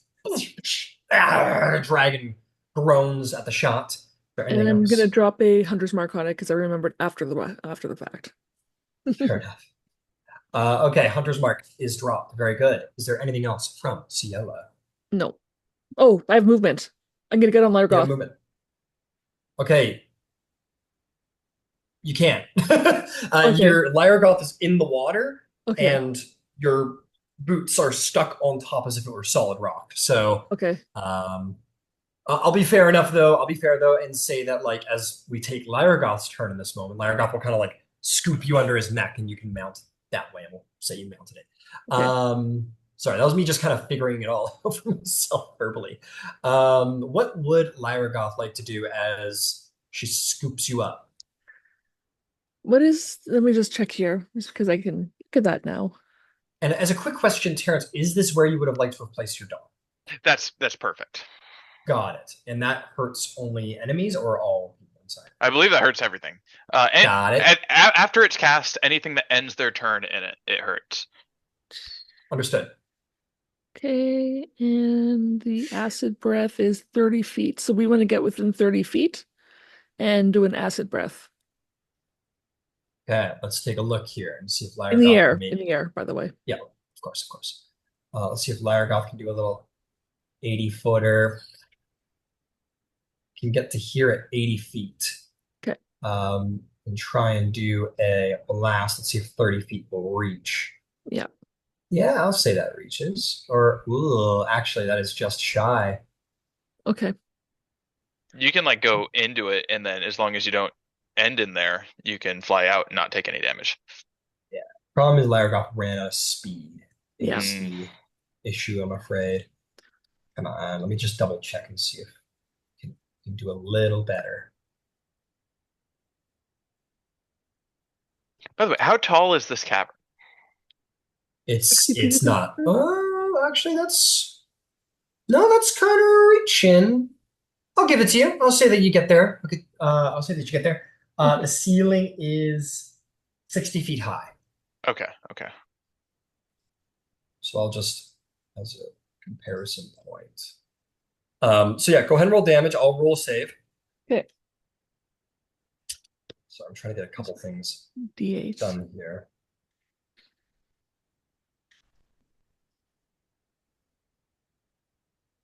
Oh, I maybe already made it 60 feet tall. I did. Okay, there you go. That's the height of the wall is the height of the roof, 60 feet. Okay.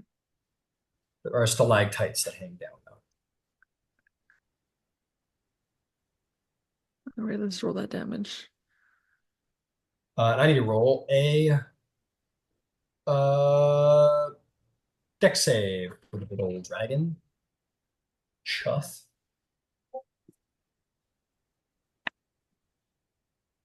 That is a success for Chuff being well over 20. Okay. How do I roll multiple in D&D Beyond? Or is it a Bottom left corner, hit the little dice button Yeah. and pop it up, and you can just click different dice multiple times. So 11d8. Where is it? I can always roll it too if you want. Oh, got it. It should be. There we go. Got Here's it. the roll. Here's the roll.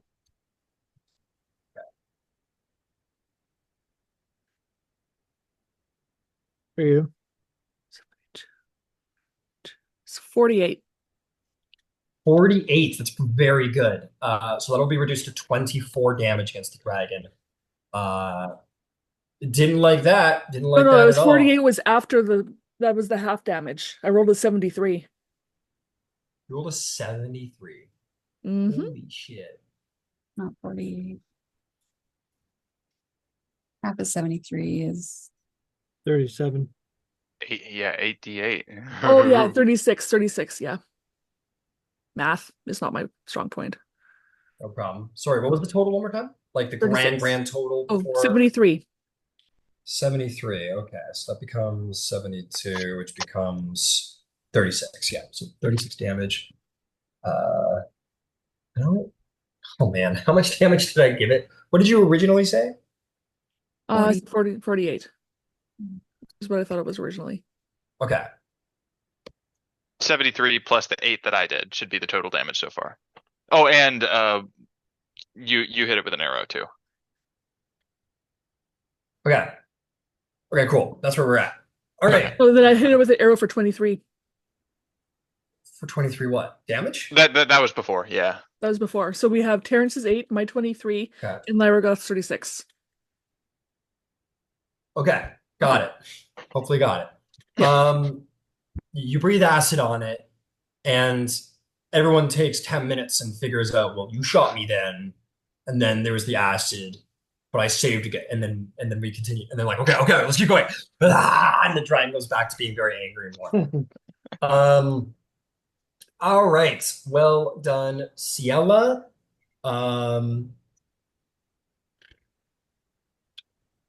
Legendary action, I think.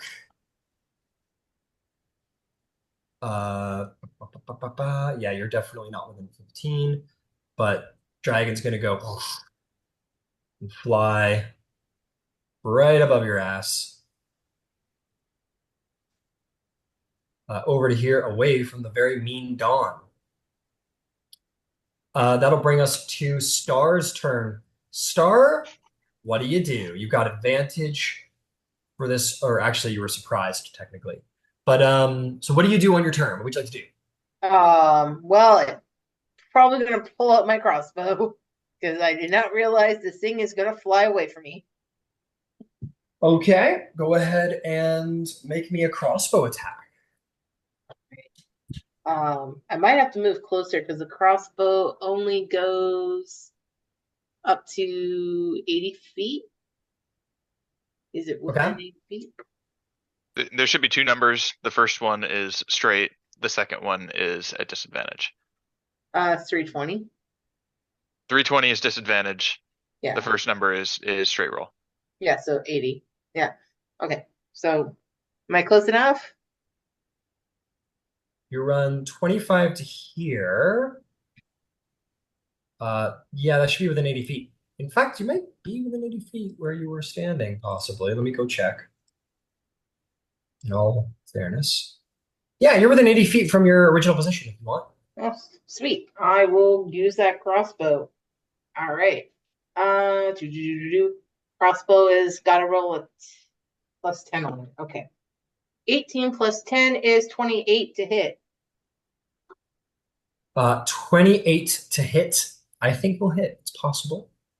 No sneak attack, though, however, unfortunately. No, that's okay, because, well, yeah.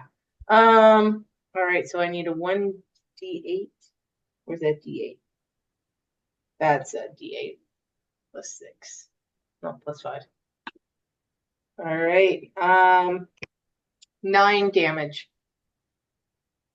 9 damage. Understood.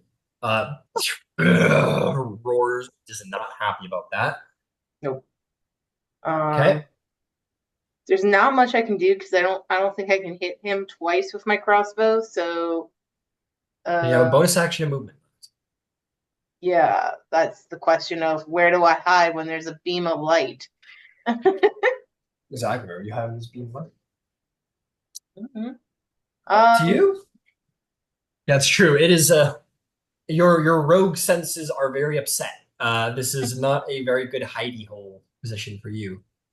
Yeah. So I guess I'm just going to kind of move a little further away, but like Okay. yeah, ish. That's good enough. Got it. Legendary action from the dragon.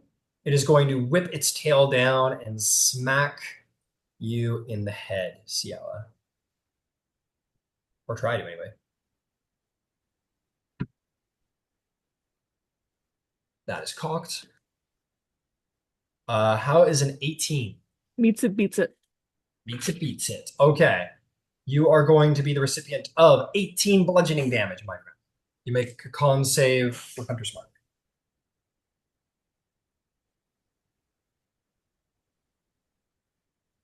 That's a 24. All right, then you will maintain Hunter's Mark. Fair enough. Shroud. Those fucking dragons and their fucking wings. What do you do? Man. Well, let's see here. That sucker is way up there. We need to get you some javelins. Seriously. Some wings. Let's see here. I think me getting closer is not going to do shit because it's like pretty far off the ground, right? It is pretty far off the ground. It is above Ciela, 30 feet in the air. Okay. I think I'm. Okay, so I'm going to use my bonus action. No, I'm not. I don't want to waste that right now. We do have a pair of flying mounts. Yeah, I'm not taking somebody's mount though. I feel like that could end badly. Can I just use like a little bit of movement to like step out in front of the group that's on the ground? And then I'm going to hold. No, I'm going to take the dodge action. Okay, take the dodge action. Yeah. And that's my turn, yeah. Okay.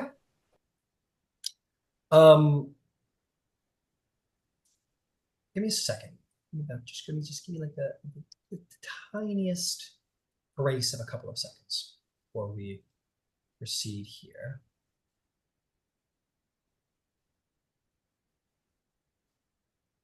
Okay.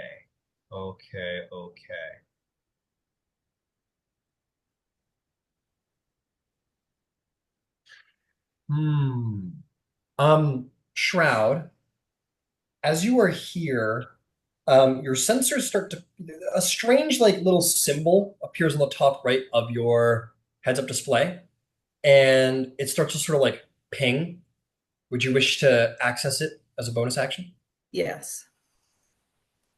It opens up all these like logs of information that don't mean much to you, but your heads-up display sort of like locks on to the surprisingly small treasure pile at the back of the room, and sort of like blinks in its direction, and it says unknown signal detected, priority relevance high.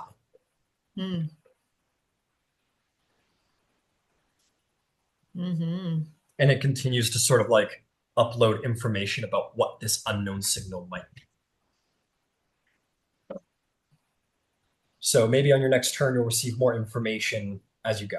But as it stands, simply your sensors are telling you that there's something in that treasure pile that your senses are picking up that is of apparent importance to this unit. Got it. Okay. That is going to bring us to the dragon Choth, who has got some tricks up his sleeve. Then do it, Choth. Don't be that guy, Choth. Don't be that guy, Choth. Let's chuck. Give it a moment.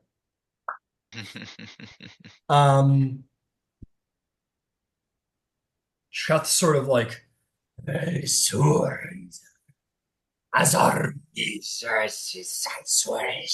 and is going to wave his hand, and in that moment is going to cast a spell.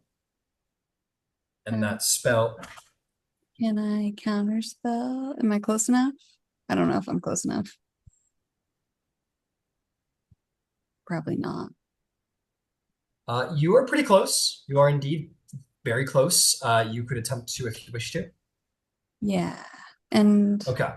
Speak Draconic so I'd understand what he was saying.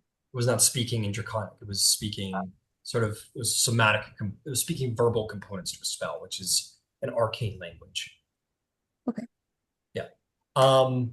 Your counterspell blasts off, at the dragon, and as it does so, a second counterspell comes from the side of the cavern and severs your counterspell, counterspelling your counterspell, and it fails. And in this moment, the dragon casts plant growth in the in the entire cavern. Um, and I will show you what that looks like. And in a second, I'm going to show you what you see or here as you attempt to counterspell.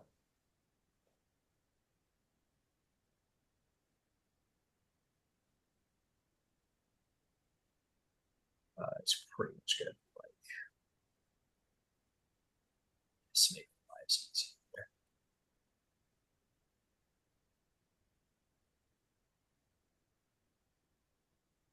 It's fine. It's fine. It's fine. It's fine.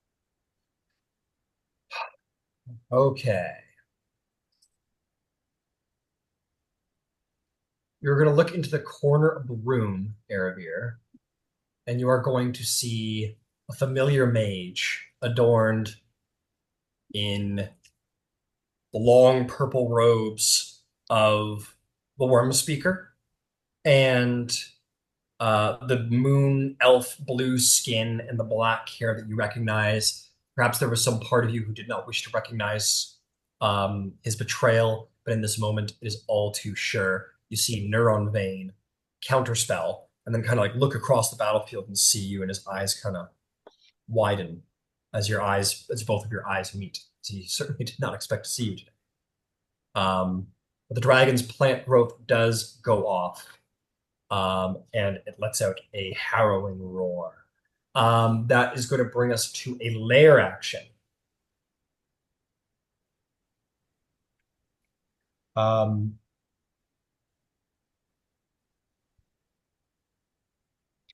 dragon's going to and their very magical draconic essence is going to influence the power of their lair. Let me see.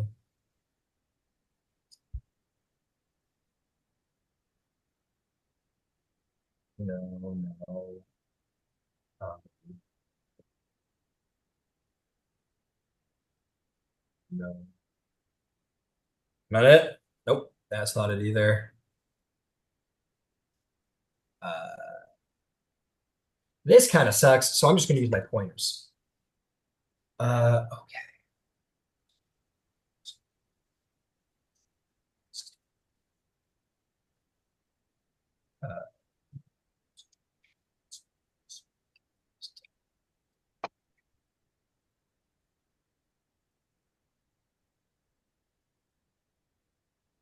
Thereabouts.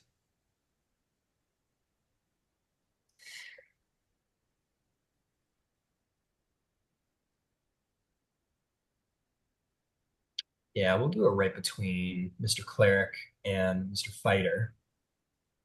I'll just put you guys all on top. And that is going to be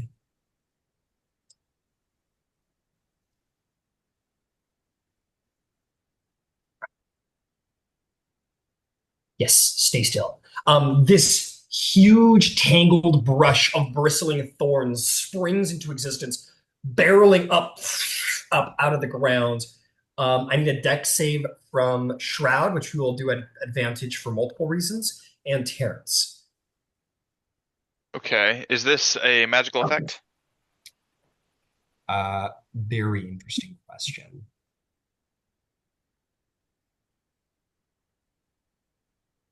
I'm going to say that the wall was produced by magic, but is not in and of itself magic. Okay. Okay. So, yeah. I'm asking because I have the Scarab of Protection and says I have advantage on saving throws against spells. Okay. Well, this isn't a spell, Oh, regardless. gotcha. Yeah. Okay. All right, so dex save. Dex save.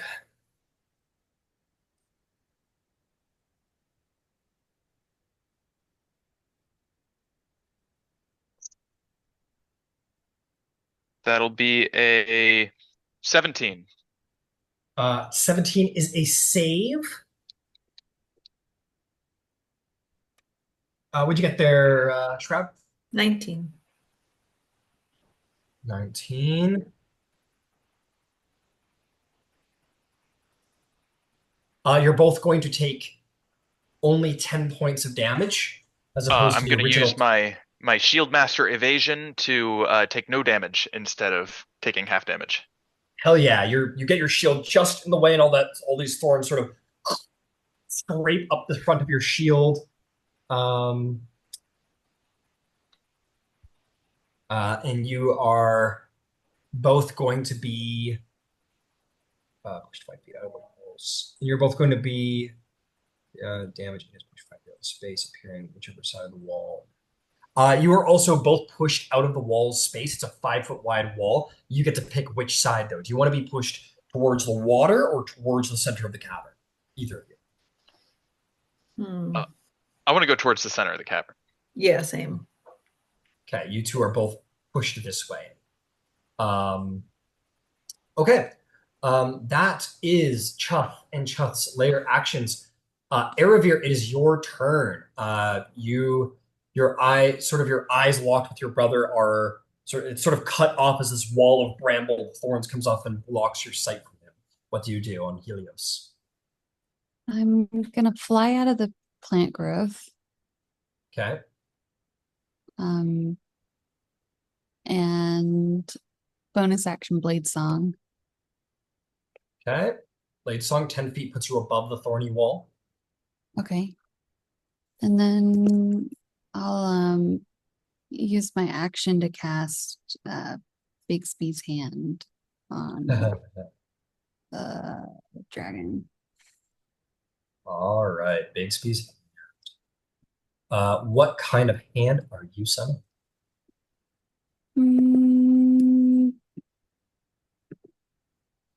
Probably like a very elegant elven-esque hand. I don't know.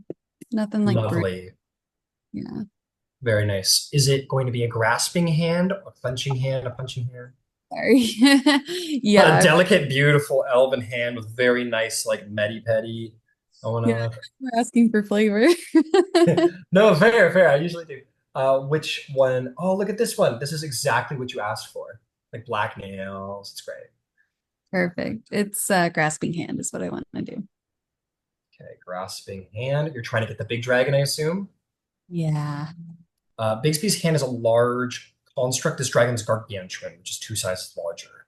Is Bixby's hands able to grasp something that is 2 sizes larger?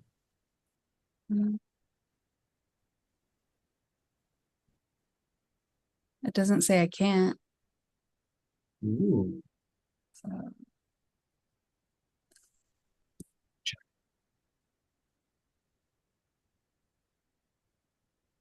Ay. Bixby's hand. Okay, let's see. Grasping hand. Hand attempts to grapple a huge or smaller creature within 5 feet of it. Oh, sorry. Okay. So So would you like to do interposing, forceful, or clenched?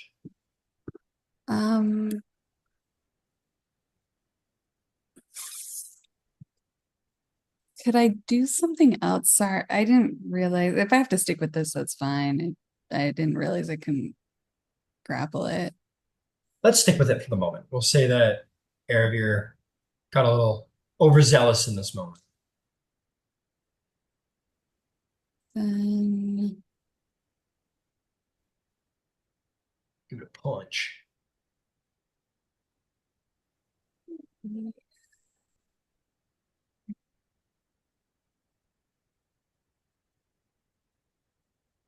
yeah, I guess I'll just make a melee spell attack against it. All right, go for it.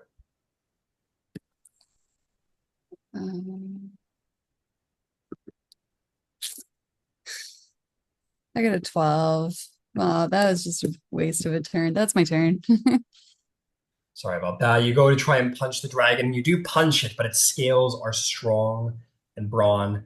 Do you want Helios to move anymore, or are you happy where you are? Do you want to use a bonus action?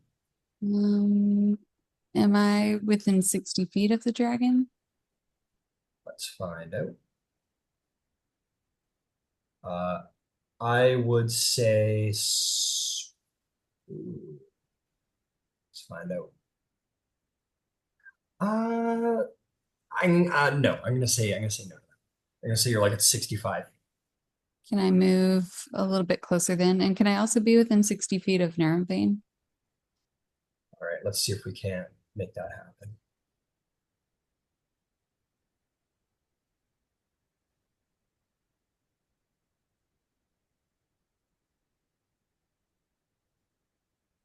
Dragon. Let's see if we can put you in without getting in the dawn. Yeah, if we put you like right there, you should be able to be within range of both. Okay. And do I see any other entrance or exit? You see one right behind Neuron Vein. Okay. Got it. Yeah, that's my turn. Would you do you say anything to Neuron Vein or anything like that? Is there any reaction from Erebir by seeing her brother in the flesh? Um,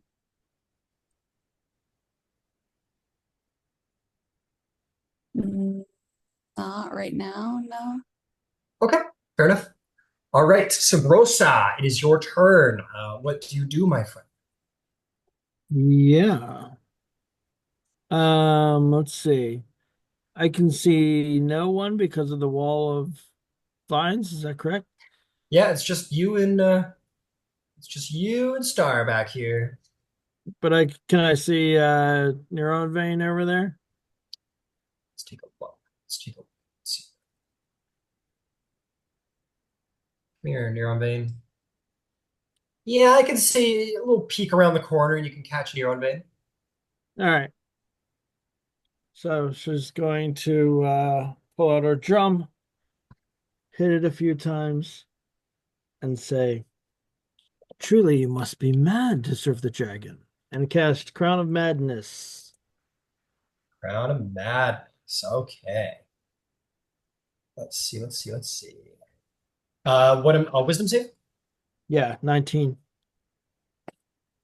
Wisdom 19. That is going to be a natural 20. Oh, nice. Not unfortunately. All right. That's the end of that. I'm gonna stay behind this wall of vines, and I will hit Star, who's the only other person I can see, with the old. Oh no, I don't have to be able to see for this. I forgot. I looked this up last week. So I'm going to sing to Shroud over the wall. Shroud, do your thing, you glorious hero machine. And Bardic Inspiration for Shroud, 1d10. Very Ooh, nice. I think it's still 1d10. Let's look. I forgot we leveled up. Might be Yeah, 12. 1d10. 1d10 for Shroud. Very nice. Okay, I believe that puts us to Terran's turn. I'm just cutting out that here because I can't stop myself. If that's all, Sabrosa, do you want to move at all? Are you happy right there? If anything, I think I'm going to move probably like to screen left a little bit so that I'm no longer within line of sight of Neuron Vein. All right, 15 feet to the right or to the left, screen left. There we go. Yep, Okay, fantastic. All right, Terrence, you're up to bat, my friend. What do you do?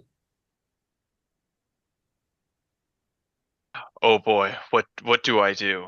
I am enraptured in my own plants, in the plants. This is my spell. So I think I'm going to return the favor. I'll turn my attention to Neuron Vein, and I'm going to cast Plant Growth. Okay. Okay, you want to just like fill it in? Yep, fill it in, and I assume further into the cavern. Yeah, you can just kind of fill up as much as you can Yeah. possibly see. We'll simply say that like the way back is hard to travel. That's all we'll say about that. You don't know what kind of shit happened back there, but you know that nobody's walking there very easily. All right. I'm gonna do that with my action. And Very then with cool. my bonus action, I'm going to move the Dawn over him. Over Neuron Vein. Damn. All right. Very cool. Uh, move it over Neuron Vein. Fantastic. And at the end of his turn, he'll take some damage from that, I'm sure. Is there? Oh, can I move it further? Yeah, of course. I want to Where do you want center to it move on him. Oh, you want to center it on? Okay, fantastic. And so you do. You center it on Neuron Vein. He's like, as the dawn kind of burns down around him. Your friends are hurting your brother, Aravir. And he probably doesn't. Is there anything else from Terrence? I mean, I'll probably use my movement to move 5 feet, I guess. Yeah, this is quarter movement. You're getting affected by your own spell here for a minute. That's But you fine. kind of start move through. All right. There's nothing else? Yep. All right. It's Neuron Vein's turn. Neuron Vein says, we'll speak in Elvish to you, Aravir, and say, Aravir, what are you doing here? This is no place for you. Am I allowed to respond? Sure. Yeah. Your hand forced me to be here. I'm here for you. Do not understand. It's fine. It is okay. And he is going to do all kinds of cool stuff with his fingers and say things with his mouth. Oh, yeah. All right. He casts a counter spell on you. We're not stopping this thing that's coming. He's going to do it at the 5th level, just in case.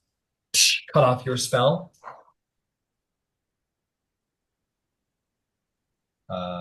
Just to keep track of spells, and he casts Time Stop. Of course he does. Yeah, of course he does. Super powerful wizard, man.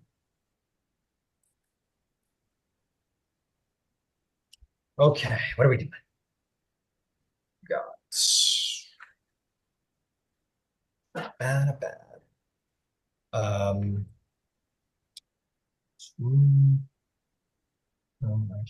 Movement.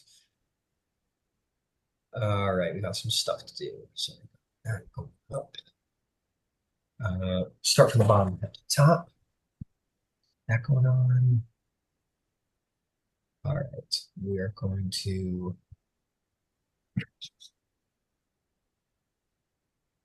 brain sprint.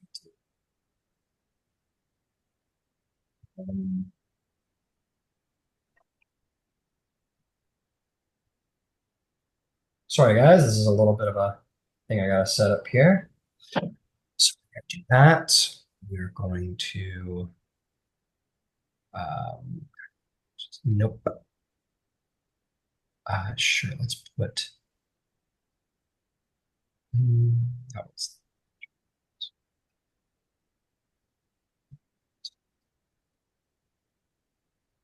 okay. And I guess we can concentrate on that.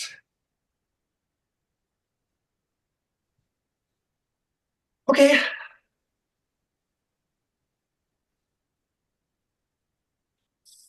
At the end of the time stop, he is, let's see, that would have been 5, 10 to here. He would have gone.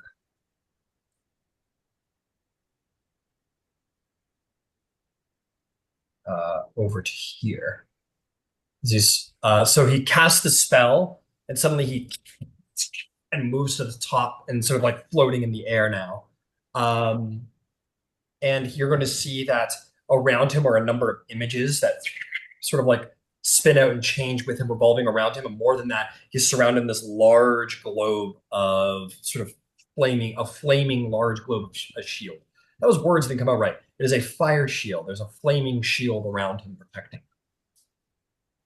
Within the flame, he's sort of like, you see there's contemplation on his face, Aravir, as he like looks down upon you as he floats in the air with his power and vainglory. That is going to bring us to a legendary action from Chuth, who is going to do a wing attack. I very, very much need a dexterity saving throw from Ciela and Lyragoth and Bigsby's hand.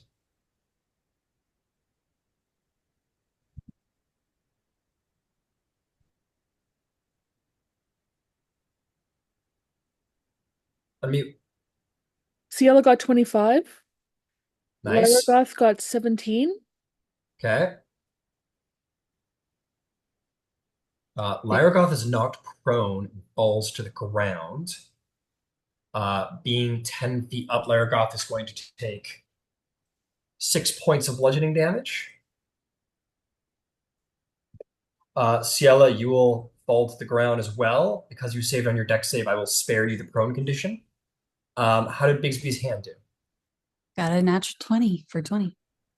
Bigsby's hand's like, I don't care. And just keeps hanging there. And Chuth is going to fly 40 feet over to Neuron Vein, thereabouts right here. And that is going to be the end of that turn. As we come to the top of initiative, let's take our break. We'll be back in 15-ish minutes. And then we'll return to the battle. Well, I'm here, but anyway. Because we all know Waterdeep is a great communist city-state. These damn dragon cultists are capitalist bastards. Just wait for Terrence, then we'll get started.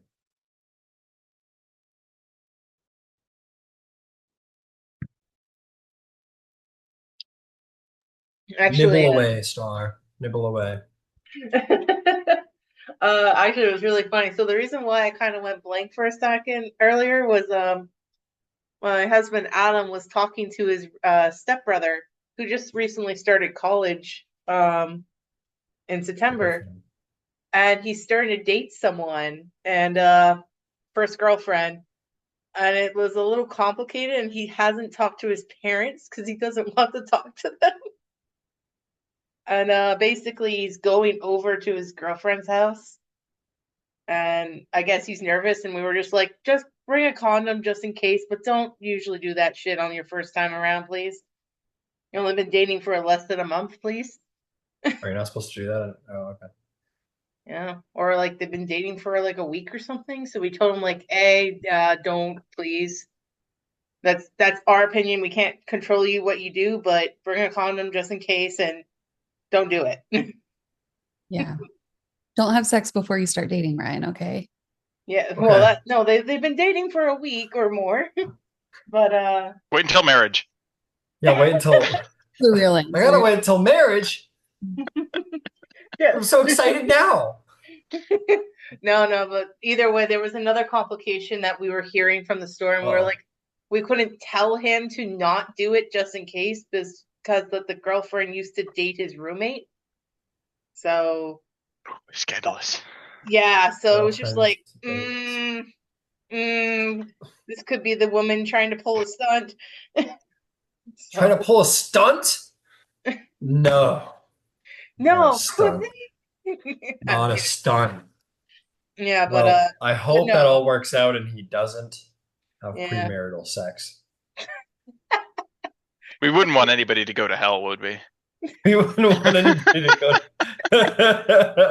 Well, we're all here playing D&D, and apparently, if you play D&D, you go to hell. So it's too Whatever. It's true. whatever. We That's all what I signed hear the anyway. pact. It was We in the did all contract. sign You got to the read the pact. fine print. Exactly. Your souls are mine. Okay, Ciela, it is your turn. Your dragon just got flipped like a cheap car. What do you do? screen share. We screen share first, of course. Yes, that's right. I take my legendary action to screen share. What do you do though, Ciela, after your, as I said, your dragon got flipped like a cheap car? First, she unmutes herself as a free action. Okay. Yeah. Okay. You're good. All right. Well, I'm right next to Lyragoth. I take a look at Lyragoth and see if she's breathing. Yeah. And then I take aim at the dragon with overdraw. Okay, you take an aim at the dragon with an overdraw. Fantastic. Does an 18 hit? An 18 does not hit the dragon. No. Okay, let's take another shot. Does a 22 hit? A 22 does hit. Yes, go ahead and roll damage. Okay.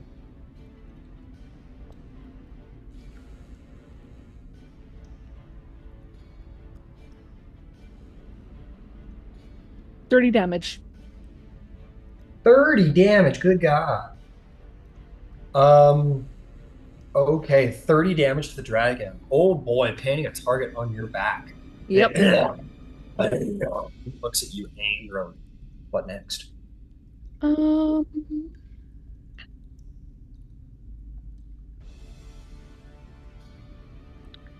let's see. Let's take a look at the map here. All right, I'm gonna Attacks in? stay put where I am right now for now. Because I can't hold a bonus action, so I'm going to I guess just stay here. All right, you stay there. Fantastic. That is going to bring us to Star's turn. Star, what's the play? What's the play? Well, I still got my crossbow bow. That guy is way up high now. He certainly is, and you can shoot at him if you wanted to. Is he still in 80 feet distance? Oh, good question. You are kind of far away. No, that is not 80 feet. You take an attack at disadvantage, but that kind of sucks.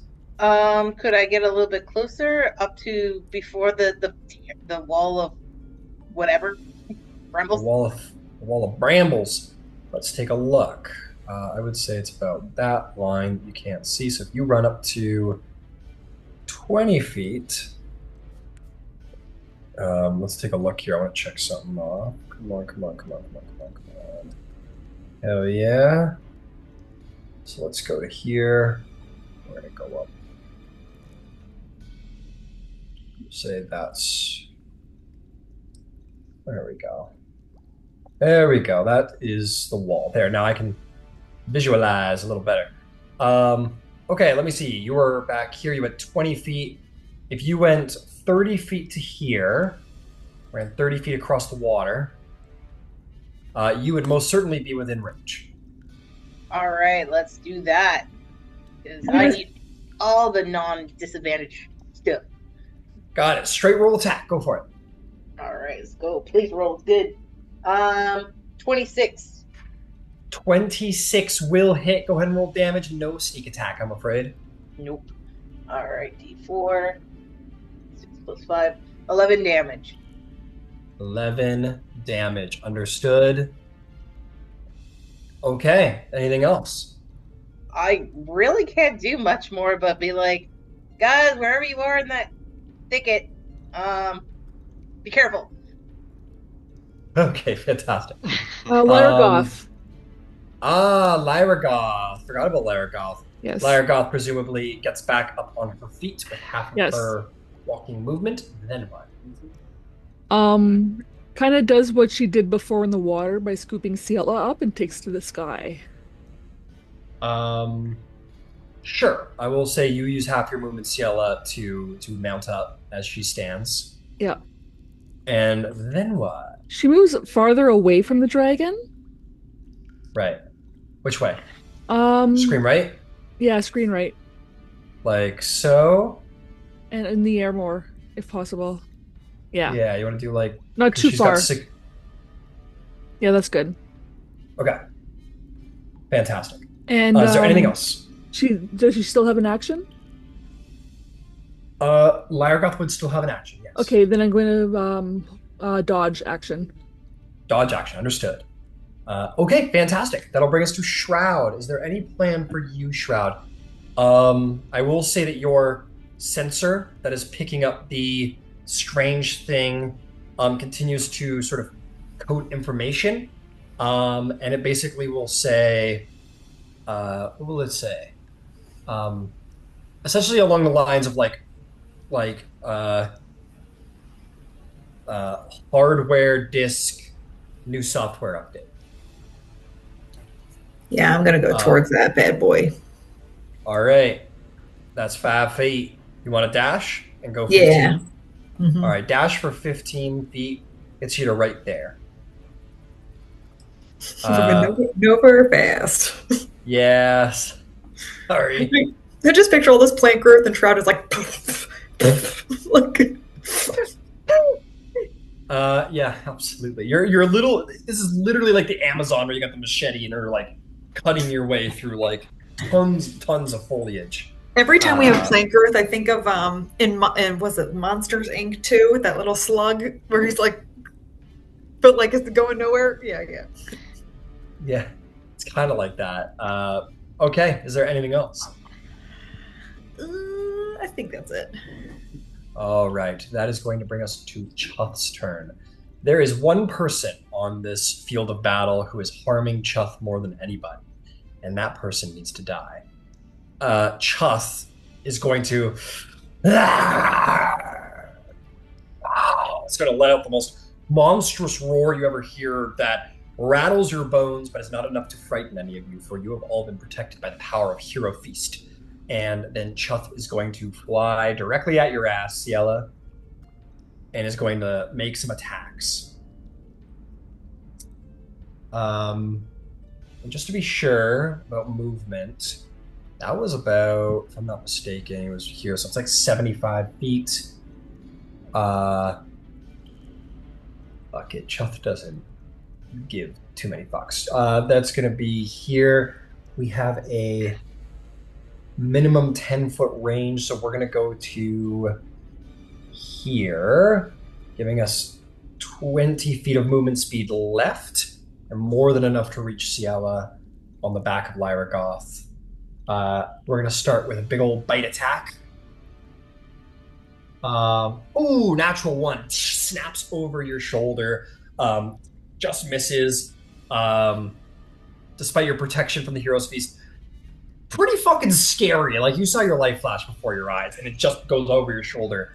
And then it's going to try... Oh, God. My D20's gone. And then it's going to try and rake across your body with its claws. 21 to hit. Yep. That is going to be 21 points of slashing damage.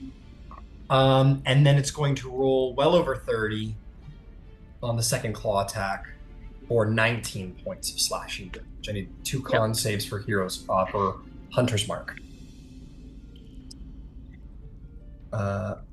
And then The first one's a nat 20, cool. and the second one is 18 plus 4, 22. 22, fantastic. All right, still concentrating. And Chuth is going to fall back to here. And is then going to take a layer action. Actually, are we going to do that? Chuth's pretty smart, actually. I think Chuth's just going to move back this way. Yeah. That's good. We like that. Okay. Layer action time. The wall recedes back into the ground.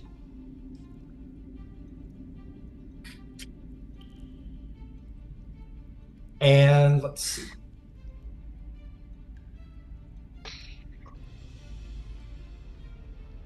Ooh. Very interesting. Magical fog. He sort of roars, and magical fog begins to billow around you, Ciela. I need you to make me a wisdom saving throw, please. You have advantage for Hero's Feast? Cool. Very cool. That's right. That's an 18. 18. Okay. You feel this effect coming over you, but the power of Hero Feast helps you purge whatever malady was overcoming you. And you are okay. Never mind. That is going to bring us to Erebir. Erebir, what do you do? Oh, man, I'm gonna bonus action use Bixby's hand. Uh, Dragon. Okay. Bigsby's hand on the dragon. All right, turns around, moves in just a tad to get into the melee range. Go ahead and make me an attack roll.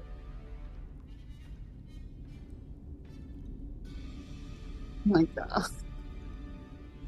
So for my action, I'm gonna drop Bixby's hand and cast Globe of Invulnerability on myself. So hang on, did you just say that you were going to attack with Bigsby's hand? Yeah, for my bonus action, and then I'll drop it Um, in action. Sorry, I thought you like were like, I can use my action to attack, and you like rolled your eyes and were like, I'll use my action instead. I was like, whoa.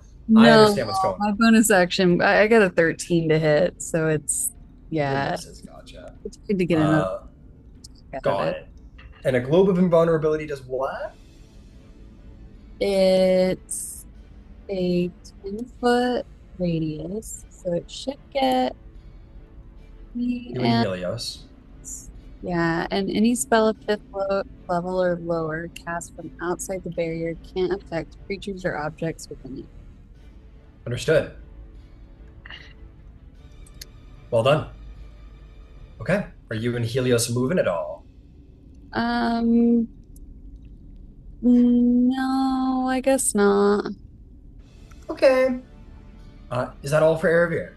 Yep. All right. That is going to bring us to Sobrosa. Sobrosa, you have a much more clear vantage of the battle. What do you do? Yeah. I am going to go ahead and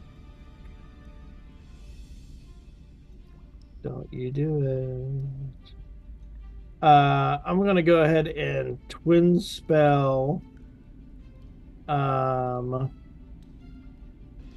Spike Ooh. What's the range on Mind at Spike? 120 feet. Oh, yeah. Okay. You're good. At level 6. Nope. 5. At level 5. Okay. Level 5 Mind Spike. What happens? Or what do you need from me? Wisdom saving throws, DC 19. Neuron Vein definitely fails. And the Okay. dragon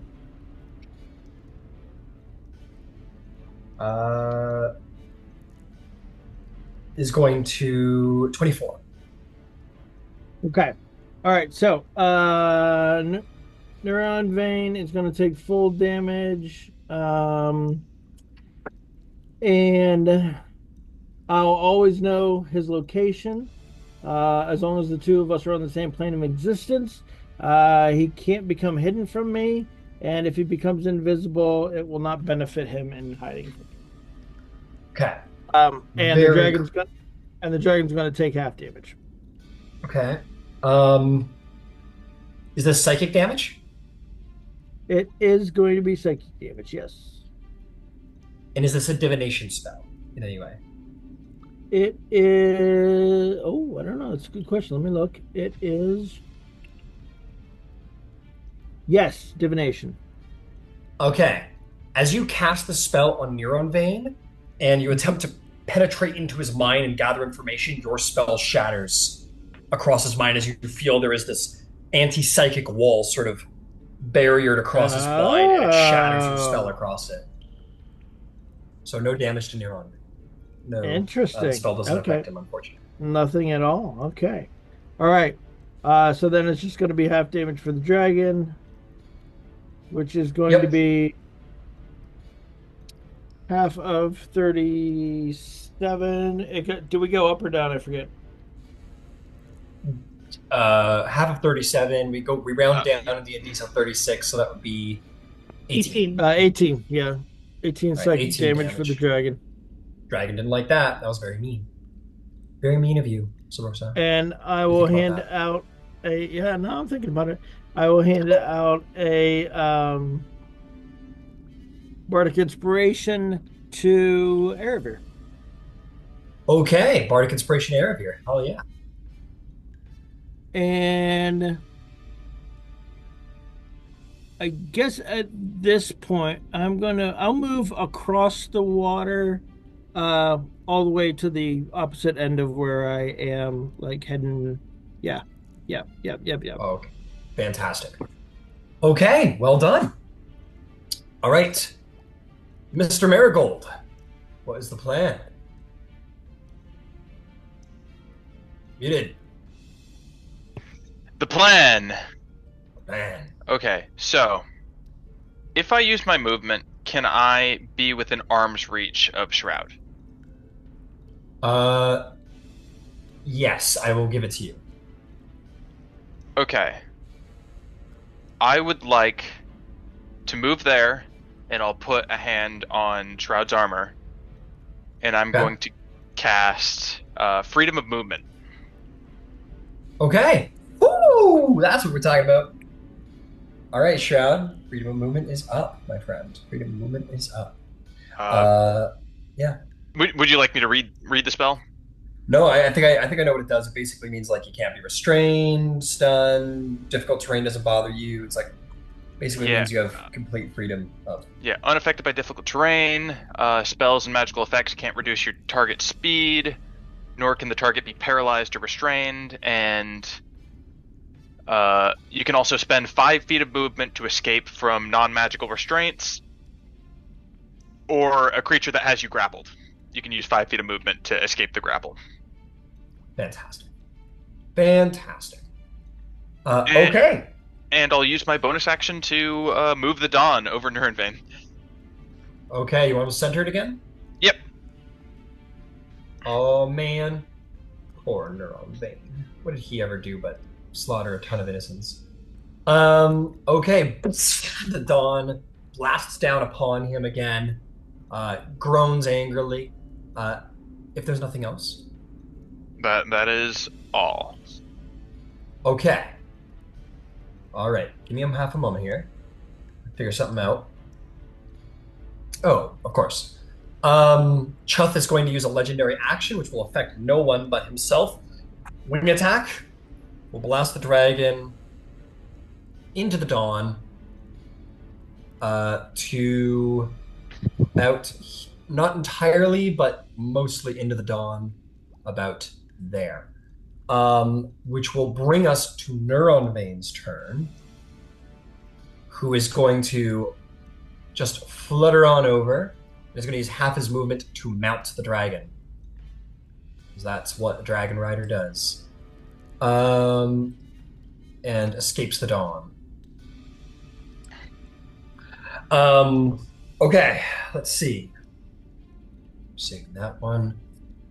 What is the range on that one? Okay.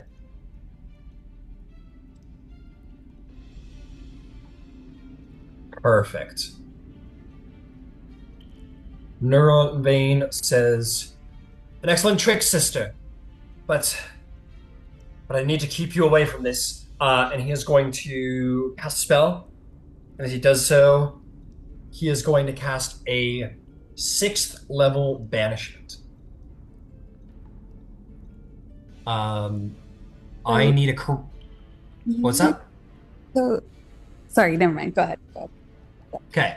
I need. Let's see. Shoot, I wasn't paying close enough attention.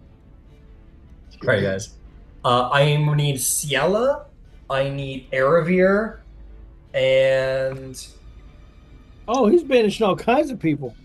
Oh yeah, he high level casting. So that's gonna be Aravir. That's gonna be definitely Ciela. And who else has been a pain? Terrence. I need you 3 to make me charisma saving throws. Now this is a spell. So This is indeed a spell. Yes. Okay. The spell fails on Erebir because even if it's upcasted, it's still 5th level or lower. It doesn't work in the invulnerability. All right. Hang on a second. This is even if cast at a higher level. Ah, trickery. Yeah, trickery. And I got a natural 20 for That's for 20, very for a nice. 26. Very nice. What did you get there, Ciela? You did 19. 19. Mhm. 19 is a failure. Ciela, vanish. Great.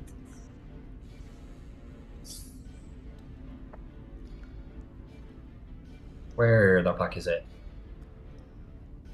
Neuron Vein is mine. It's like, fucking come on, man. That was such a good spell. It didn't work.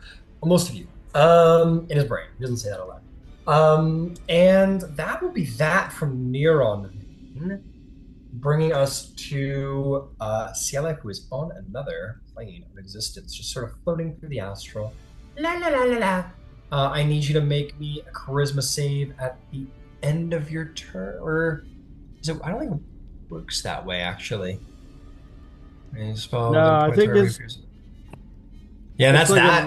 Right. You can still do A things if minute. you want to buff yourself. No, you're incapacitated. Oh shit. Yeah, Ciela is on another plane of existence, is incapacitated, and that's that. And that's that. Okay, that's What do I roll to covered. see if Lyra Goth gets her breath weapon back? Yep, Rolled a 5. 5. All right, breath weapons back. I think Neuron Vein, or I think Lyra Goth will be quite angry, and will go and try and do that. So let's move in just enough so that she can use that. In. Oh yes, let's poke a legendary, super powerful dragon. Let's poke the bear.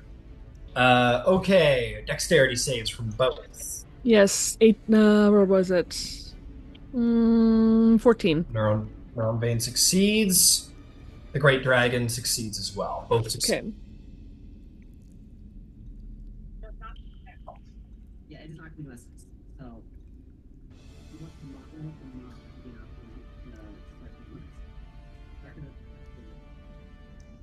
So that's 31 total after half. So 62 Okay. and this half 31. 31. Got it. Okay. So 31 damage to both. And Neuron Bane will take 31.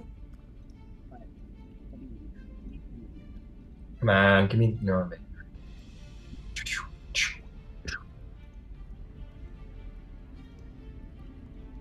Okay. And that is, and we'll say Goth will, who's now pretty much acting independently, is He's going gonna to get away. Yeah. swoop 50 feet this way, I would say. Yeah. And that is going to bring us to, actually came within 30 feet. I just want to see. No, not that much reach. Okay, Star, you're up to bat, my friend. What do you do?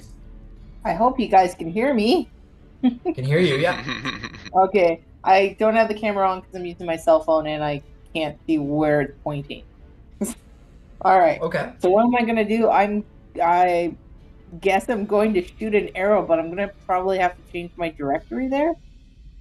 Okay. All right. Am I? You can 80? hit either one, yeah. So you're definitely 80 within Neuron Vein or the dragon, though there will be cover for Neuron Vein because Neuron Vein's got a big old dragon to cover his ass. No, I think I'm just gonna keep shooting the dragon. All right. It's weird. I can't actually connect to. I'm rolling, but yeah, I can't connect to my computer. It won't connect to the internet. Very Oh weird. no, that is weird. Well, it's my laptop anyway. 28 to hit. Yeah, that'll hit. All right, sounds good. And that's a roll at 8. 3 plus 5. 8 damage. 8 damage. Okay. And I wish I could hit twice with the crossbow. 8 damage. All right. Is there anything else for Star? Movement, bonus action? I can't really do much. Fair enough. Fair enough. Yeah, so I'm just gonna hold my bonus, I guess. No, I can't. So I'll go. I leave. All right. That brings us to Shroud. Shroud, the grass parts as your foot steps forward. All of the vines and plant growth just smush under your feet as if it were made of wet paper. You are free to move as you will. What do you do? Can I get an estimate for about how far away this treasure pile is? It's about here. So I would say if you were to dedicate a dash, it would be right there. If you wanted to action surge, you could probably find whatever it is and attempt to use it. Sure, If you let's wish. do that. I want it. Okay. Suddenly, Shroud takes off through, and as you action surge, you dive your hands into the plant growth and start tearing grass out of the way. Your sensor sort of pointing you directly at it, targeting onto it as it's picking up a signal.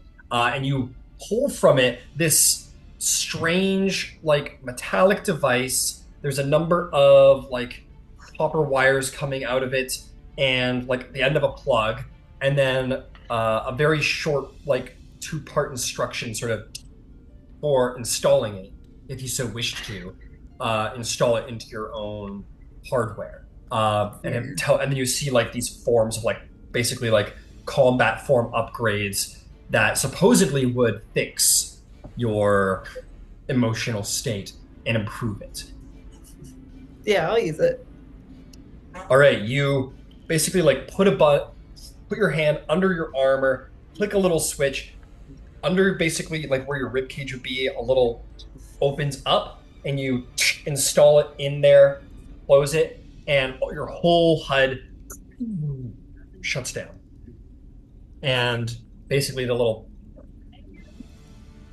line starts to move across your screen. At this moment, you guys see Shroud over there tear through everything, pull this thing out and like rip a piece of something out of their body, and then shove this inside, and then kind of go like completely limp, like as unanimated as a creature ever looked. And that is Shroud's turn. Cool. Shroud's like, all right. My trap worked perfectly. No.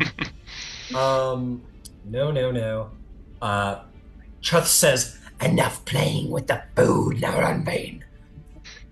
And is going to roar and charge you, Aaron. Ooh, are we actually going to? Not quite the blunt instrument most dragons are. Something else up their sleeve.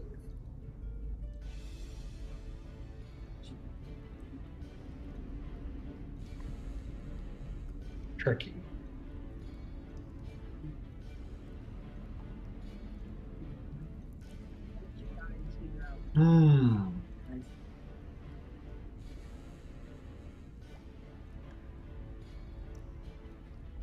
Dragon's going to say, how many dragons has this party, this band of heroes slain? You attack all at once. Do you think not one of you has the power to slay a dragon single-handed like the legends of old? Face me, one at a time. If you do not think you have the power to slay me, then you might as well leave. And is going to cast Mass Suggestion on the party. I need everyone remaining to roll a Wisdom saving throw, please. At advantage per Hero's Feast. At advantage per Hero's Feast, that's right. Not you, Ciela, you're gone. But Lyragoth. But Lyragoth, yes, we'll take a save. Yeah.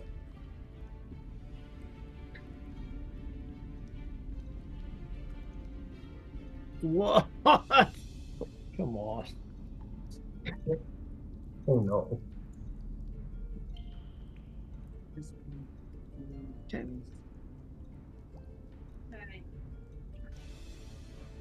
What'd you get there, Sabrosa? I got a 9. A 9. I'm sorry, my friend. That is a failure. What did Lyragoth get? 21. 21. Okay. That'll bring. What did you get there, Aravir? 25. 25. Very good. Terrence? 28. Damn. Makes sense. cleric. Shroud, you don't need to worry about this. You're offline and thus not aware right now, so you will be okay. What did Star get? Okay, I thought you guys said something and I wasn't sure. What am I rolling for? Sorry. Wisdom saving. Oh, but then this is going to be terrible. At advantage. 16. Oh, at Ooh, advantage. Okay, I let me got, roll one more time. Oh no, that okay, was I got terrible. 16. 16. Star, you fail. I got good news, Sabrosa. You were a little too far away, and you won't have to worry about this either because you are out of the range. It seemed that you had not made yourself enough of a threat that the dragon cared to move close enough to catch you in the spell as of yet. I don't even feel bad about that because I had a super cocked 19 that came out as a 3. So, Oh, shit. So that sounds like that was Aravir roll. You roll really good, right, Aravir? It's 25. 25. Okay. So Star, um, for the rest of the combat, um, basically you won't fight the creature, you won't fight the dragon or Neuron Vein, unless everyone's like open the way for you to fight the dragon single-handed. Oh, that's fine. Okay. I thought he Yeah. was talking to nearby people, but okay. Yeah, I won't fight him alone. No. Yeah, you're nearby people. So basically, if your whole party's fighting, you're not going to have a will to fight. You're going to be like, okay, seems like a little unfair, I guess. And if the party basically ceases, then you'll attack. But Okay. until then, you're like, I don't want to fight one on one. Okay. Or basically, Star, you're wanting to fight one on one. You're not willing to do anything else. Yeah. Okay. Okay. Chuff is then going to move out of that big bright light and is going to, I think it's going to fly right over to little old Lyra Goth. Little old Lyra Goth way over here. And is going to take a layer action. And that layer action is going to be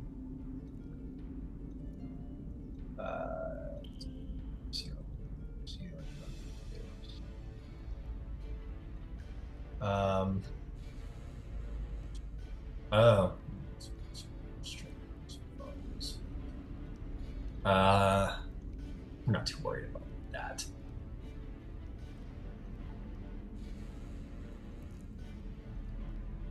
Yeah, I'm not too worried about that at all. I can't do anything about that. So, man, these just kind of suck for what we're doing right now. Huh? Yeah, shit, whatever. In this moment, Dragon roars and brambled vines are going to fire up from this point and are going to try and hit Terrence, Helios, and yeah, that'll catch you as well, Aravir. Basically, these vines shoot up in all directions and start winding and wrapping themselves around you. I need a strength saving throw from Aravir, Helios, and Terrence. Yeah. And this is not a spell. This is not a spell, no. It's a layer action.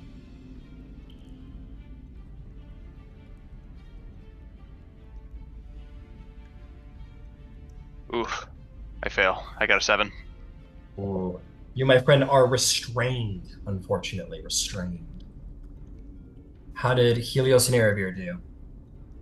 Leah's got 13 and Aravir got 4. All three of you are restrained by the vines in this moment, I'm afraid to say. Also, this area on the ground at least is considered difficult terrain. So it's just basically impossible to move in this range now on the ground. Okay, you guys are grappled and or you're just restrained. You're not grappled, not that it matters. Okay. That is going to bring us to your turn, Aravir. You are grappled, you are restrained. What do you do? I'm going to use my bonus action with chromatic infusion. Chromatic infusion. What's a chromatic infusion? Yeah, it just gives you a d4 on your attack rolls. But Got it. Right, yeah. You got the gift of the dragon. Okay. And then I would like to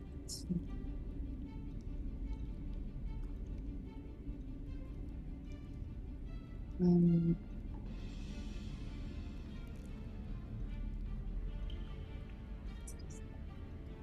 What was that? I would like to cast a spell.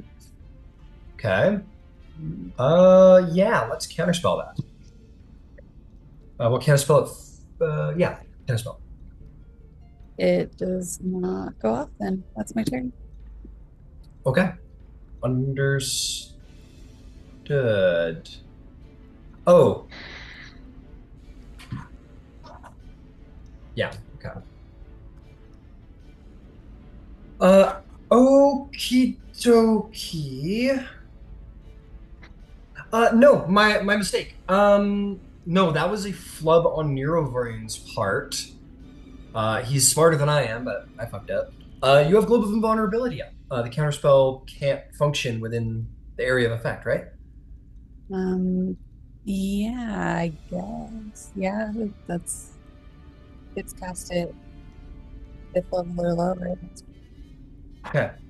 I will be fair to Neuron Vein because he's much smarter than I am. He doesn't, he goes to do it and he's like, and he notices that this, it wouldn't work. But you may go ahead and do whatever it is you were going to do. Cool.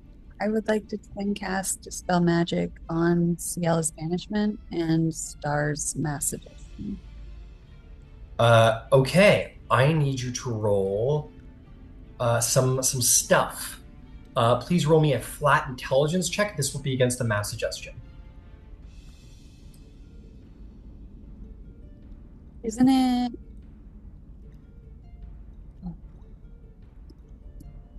Oh boy. I get a 20. 20. The Mass Suggestion fails. Star, you are free of it. You can now do whatever you please. Yay, and now roll me. more savvy. Yeah. Now roll me another intelligence check. Just a flat intelligence check, which is what the other one should have been too. Nope. Erebir. An 18. An 18 will do the job. And with that, Ciela will appear in midair and fall. Shit. Yeah, you just fall down to the ground. Make me a athletics or acrobatics check. Yeah. You cast Featherfall. That was going to happen no matter what when she came back. The 15 Yeah. plus 5, dirty 20. Dirty 20. So Erebir, you're casting Featherfall? Yeah. Okay, so you were going to fail, Ciela, but just before you hit the ground, Erebir casts off the spell and saves you from hitting the ground, and you land gently on I'll the give ground. Erebir a nod of appreciation. Okay, very cool. Wow, Erebir, what a fucking turn. Is there anything else? Nope, that's it. That's all you got? Okay. That is going to bring us to Sabrosa. But not before a legendary action from the very angry dragon. He's going to start beating the fuck out of your dragon. That is going to be tail attack against Lyragoth.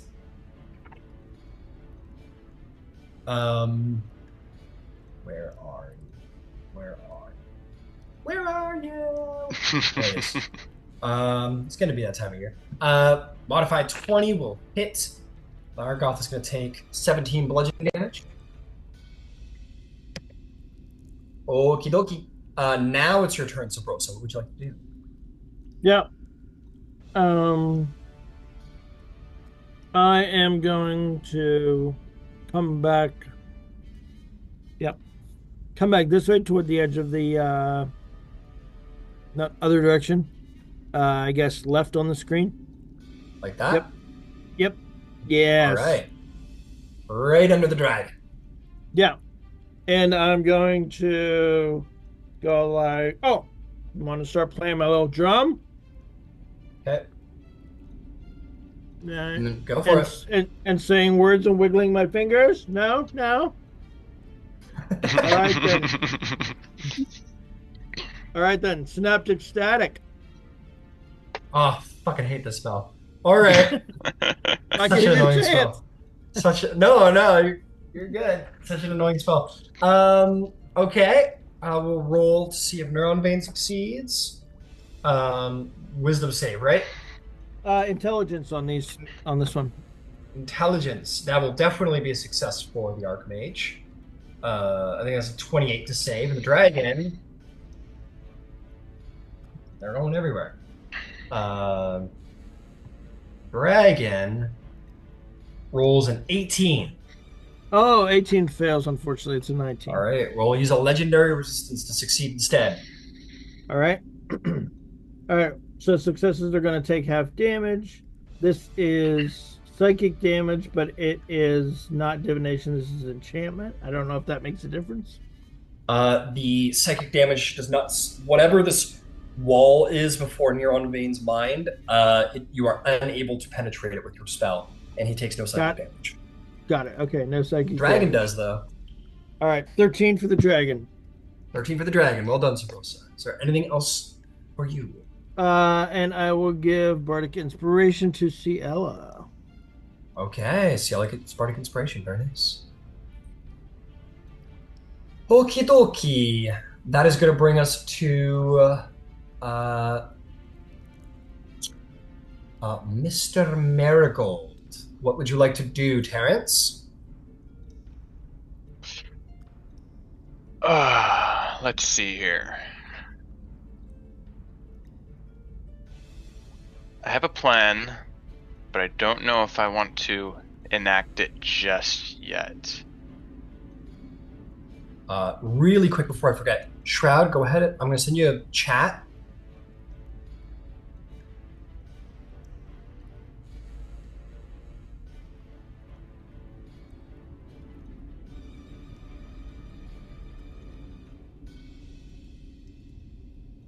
Okay, cool. We're all good over there. Terrence, yeah, go ahead. Sorry, buddy.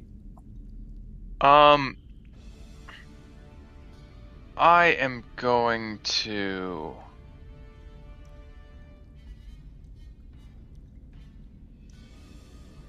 Oh, I'm so dumb. Don't say that. I think I'm going to, while I'm tangled in these vines, I'm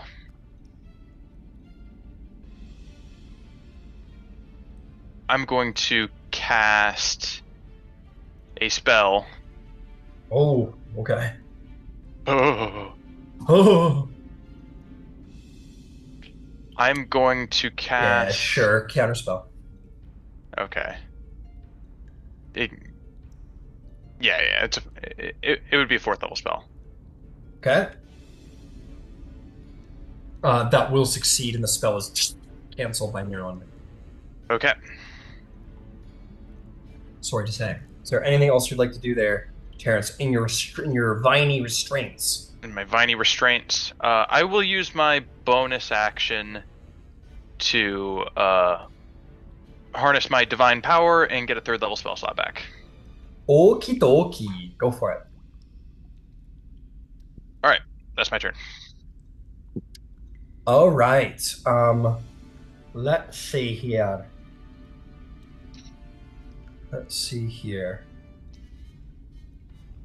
Wow, we're burning these spell slots like it's our fucking job.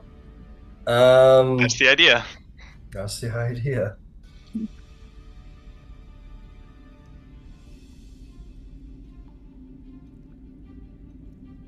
There's going to be a legendary action from the big mean dragon. Is there? Yeah. Yeah, there is. Wing attack. I'm going to need a dexterity saving throw from the big black dragon.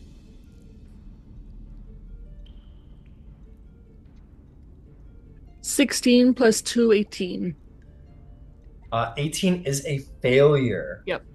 The dragon flies over here. Nice into attack range of you there, Ciela. Wait, was that a wing attack against Lyragoth or against me? Lyragoth. Okay. So Lyragoth fails. Lyragoth is going to flip upside down and go sploosh in the water. Because the water is 40 feet, I'll have the damage. Lyragoth is going to descend about 10 feet down from the splash. So Lyragoth is going to take 5 points of bludgeoning from the fall, as well as 20 points of bludgeoning from the actual blast of wind from the wind. Okay. And goes to there. Bring us to Neuron Vein's turn. This is quite a pain for Neuron Vein. Let's see here. What do we got?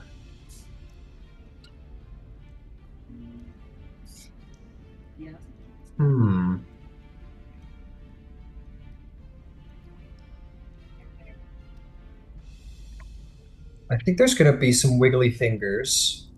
Counterspell. Counterspell. He is going to match your counterspell with a 4th level counterspell. Okay, got me. I used third. Okay. So did he just use his reaction from his current turn? Pardon? I was just wondering if he spelled. Yeah, he counterspelled me. Yeah, it's his turn now. Oh, okay, yeah, gotcha. That's why he's casting a spell. Oh, yeah, okay, and so then that uses his Sabosa next. countered him, and then he countered Sabosa. Perfect. So now he doesn't have one. So now he doesn't have one. He is going to cast a spell. Nothing seemingly happens. That is going to bring us to Ciella's turn. What do you do, Ciella? Ciela hasn't learned her lesson. Fair enough. She's gonna take aim at the dragon with overdraw. Okay. As you aim up and you let loose your arrow, it flies exactly like 5 feet up and bounces off an invisible barrier and like hits you in the face. Son of a Like not actually, but it just kind of like twig kind of bounces, like spins off. Yeah. Kind of like boing and hits the ground beside you. Okay, and that'll invoke Ciela to say cocksucker. Okay. And Of course. Of course.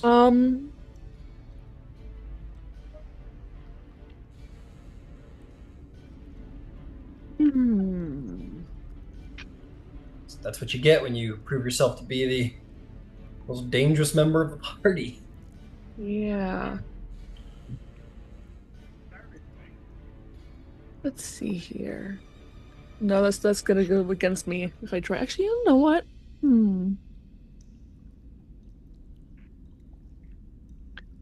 I am going to try to Misty Step on the other side of that barrier.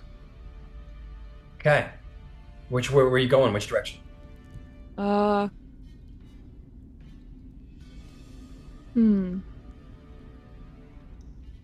To the up into the north. Or whatever the screen forward is. Screen back. Like that? Yeah. Okay. You appear over there. Let me just see for a second. Really quick for a moment.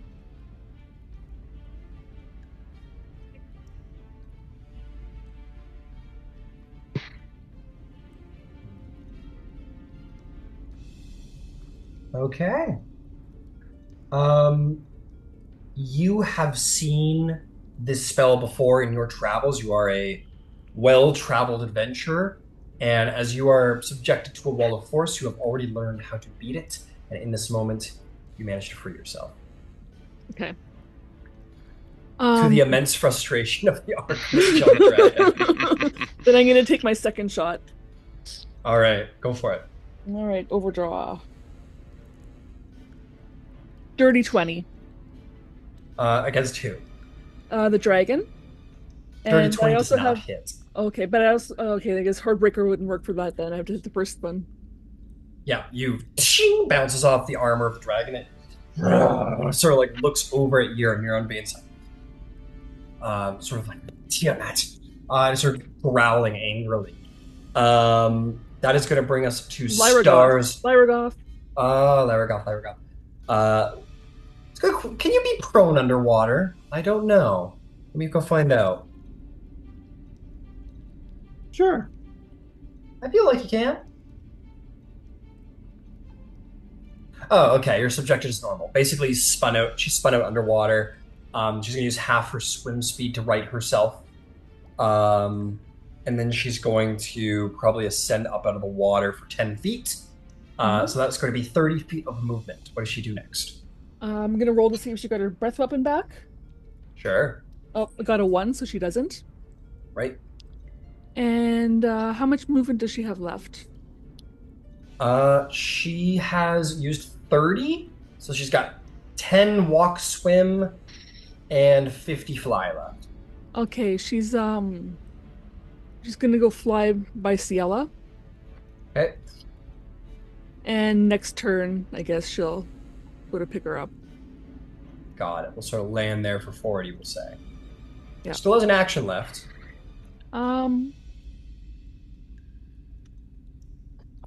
Oh,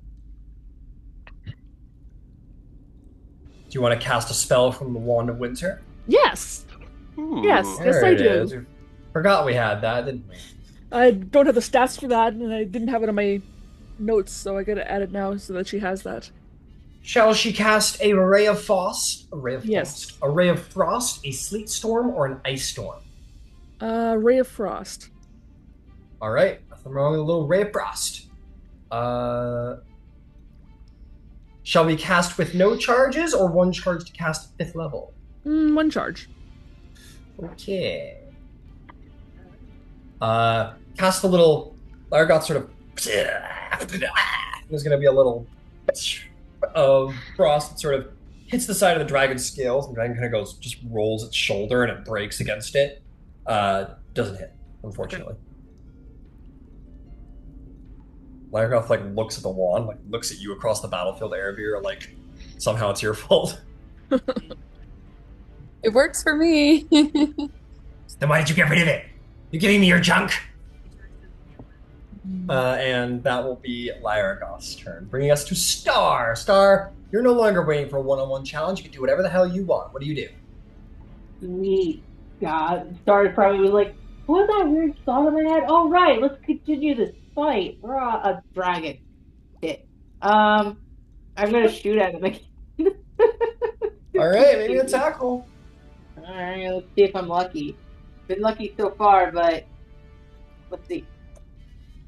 Natural 20. Natural 20. What? Well done. Go ahead and roll me an attack or roll me damage with your crossbow. Unfortunately, still no sneak attack. I know, I just suck. No, where's that Yeah. stupid 8 dice? Alright. 5 plus 5 is 10 damage. 10 damage. Well done. You shoot the dragon, and it takes it. I'm also going to run to the other side of that pool of water to get further away. All right, further away you go. Yeah, whatever's furthest away. Oh, also, Yeah. can I go in hiding? Can Is you there what? even a point? Can I go into stealth? Not really, I'm afraid. It's still very bright, and you have no cover to hide you from the dragon. Damn. Okay, I at least tried. Fair enough, fair enough. Okay, Shroud.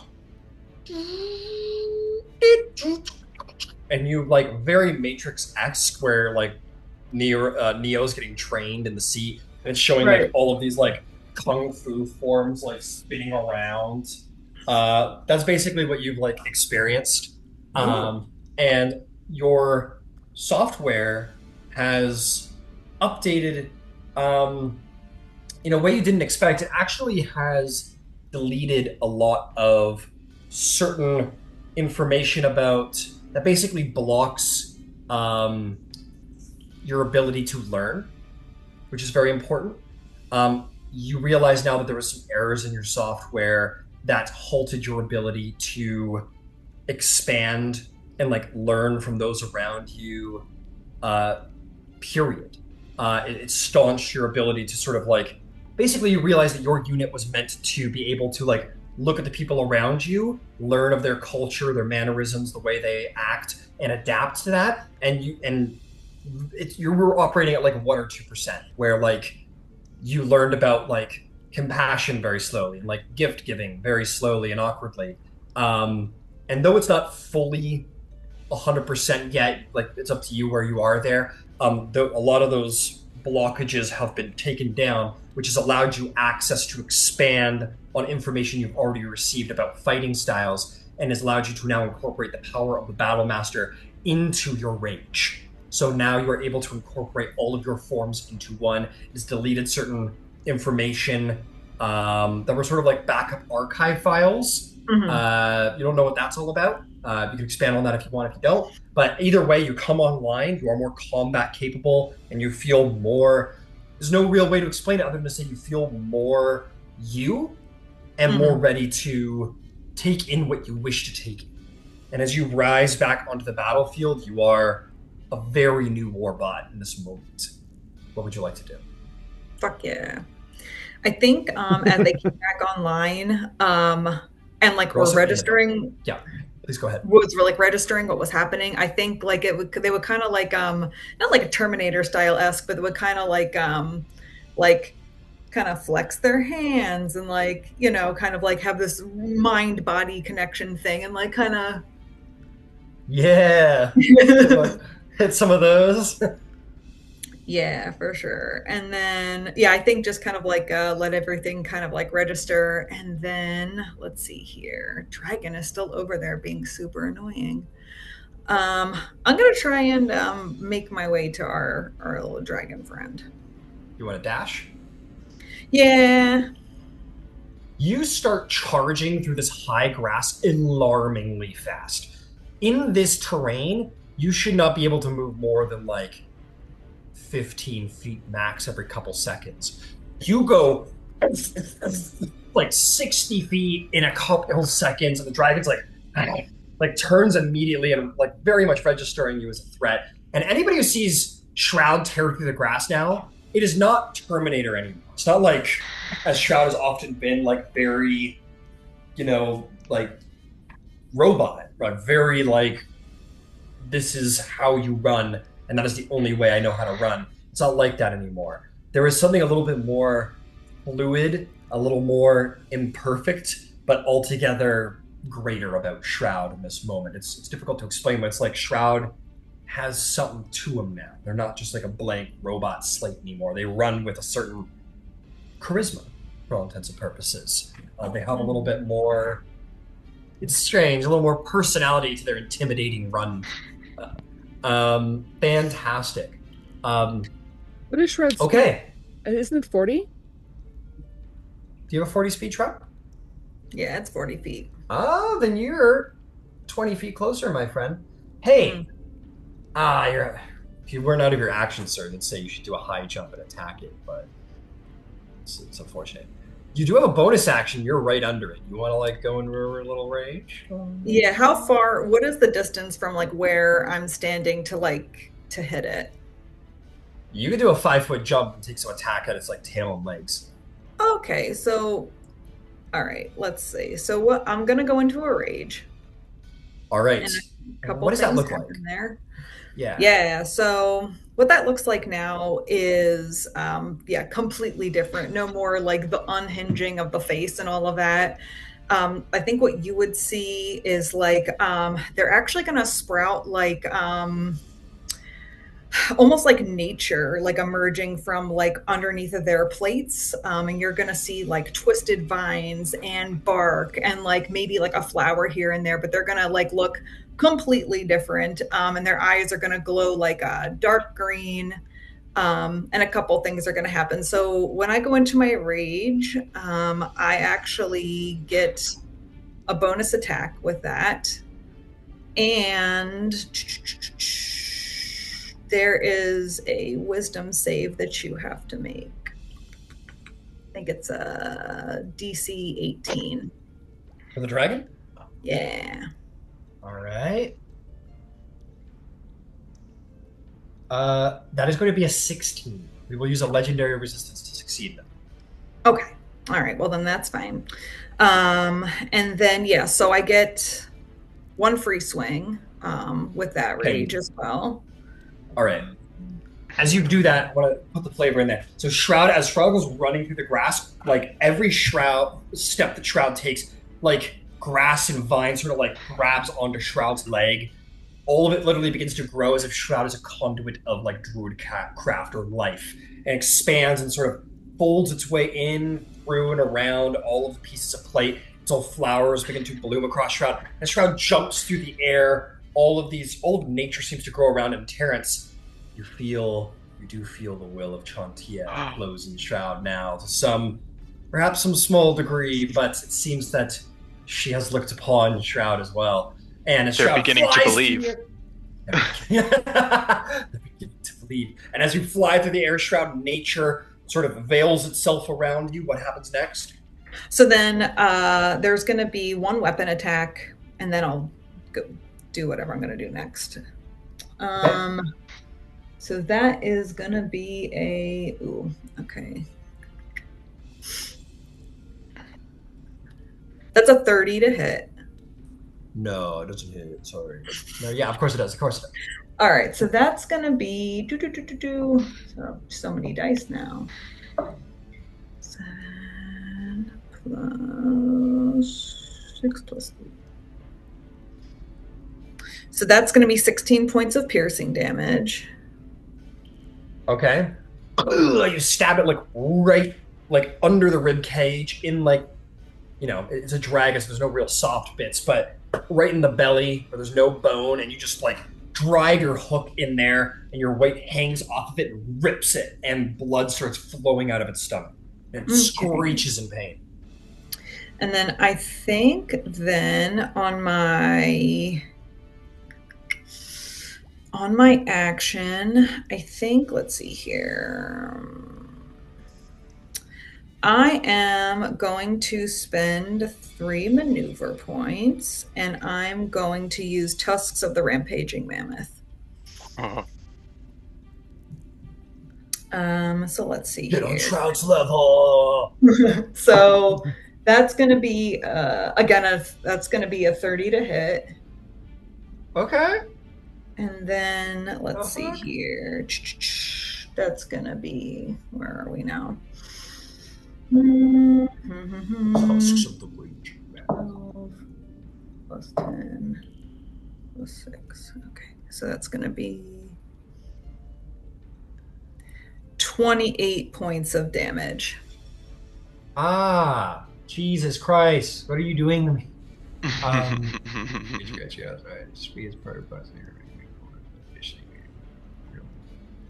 Shit.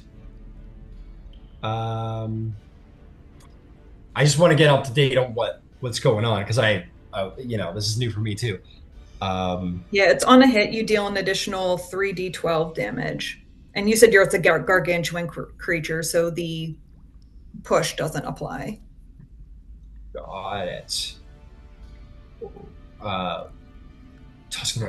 you deal an additional, so that's 28, and I didn't roll weapon damage. You use an action to spend 3 maneuver points, and you've dashed over here. Oh, okay. Okay, but I'll tell you what.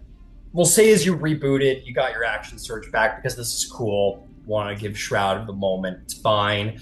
What was that additional damage? So I didn't roll. So the additional damage is 28 points, but I didn't roll the original weapon damage. I didn't realize it was on top of that. All right, go for it. So the top of that is an additional 4 plus 6. So another 10 on top of that. So that's 38 points of damage total.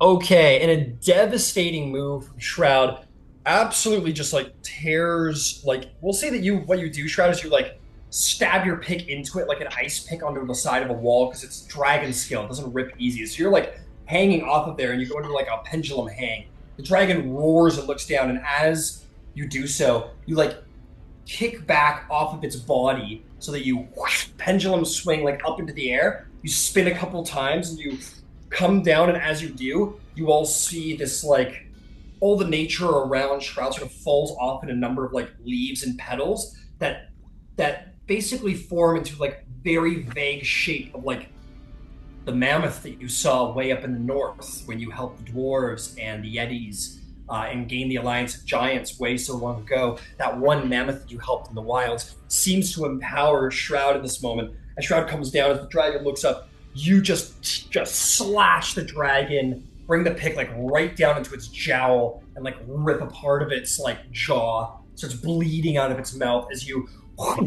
hit the ground with pick in hand, dragon blood coating it in your arm. Are you happy? Yeah, we like the subclass. Okay, cool. Yes. This one does the job. All right, you land and hit the ground. Chuff roars in anger as blood's just pouring out of its mouth and out of its body from Shroud's deadly assault. And as the dragon sort of flying there, Neuron Veins sort of like shakes its head and is going to say something quietly down to Chuff. And then is going to look up and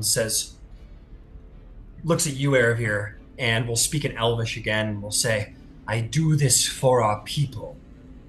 I do this for our people. You are too young. You do not look far enough. I do this for the Misty Forest. And with that, the dragon sort of is going to roar loud. And Norman's going to say, I'm sorry, little sister. And is going to... Who's it going to be? The dragon Chuff. Oh, yeah. Oh, yeah. Yeah, the dragon doesn't give a shit.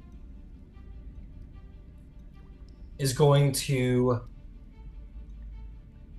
Sure, let's do this. Is going to fly down to here. And as it's beginning to submerge, its hand comes over the side. It's going to try and grapple you, Ciara. Make me an athletics or acrobatics check against the dragon's strength. You said me? I'm nowhere near there. Ciela. It's a 13. Not you. I didn't. 13. I failed. The dragon rolls a natural 20, grapples you, and under the water. Oh, Can I shoot? sorry, that will. Fuck! I kind of fucked this, didn't I? What is with all of you being able to breathe water? What the fuck? This is stupid. Okay. Sure, we'll grab you too. And then we'll, as we got you and the dragon prepares to submerge, we'll get Sabrosa too. Sabrosa, I need an athletics or acrobatics check, please. Okay. Let's see. That is going to be a... That is a 24. On a 20, that is not enough, and you manage to slip through the dragon's grasp. And as the dragon submerges underwater, disappearing under the water, it is going to take a bite out of you, Ciela, if you can. That is going to be a modified 20 to hit. Yep, that hits. 18 piercing damage, and then kind of just like throws you away, sort of disregarding as you're spun out in the water. And the dragon is going to disappear into the water and just flood down the cave. I'm just gonna check to make sure all of that works out distance-wise. So once we hit, yeah, that'll work out just fine. The dragon and sort of immediately sort of starts swimming down through the water, and Ciela, you're left kind of, or well, actually, you'll immediately bob back up to the surface per water walk. And I'll just say you do so on your feet. Oh god, I need to make you fly. Okay, and then as a layer action behind Chuff, the huge wall of brambles is going to seal the way behind him. Does anyone in the party have a way or means of following? No, I know but you're yeah, all. no, we When could Yeah. fall. when you say seals the way behind, you mean the entire surface of the? No, not the surface, but the actual this portion here That is little. going to cover that in the original bramble wall is going to be like put up here,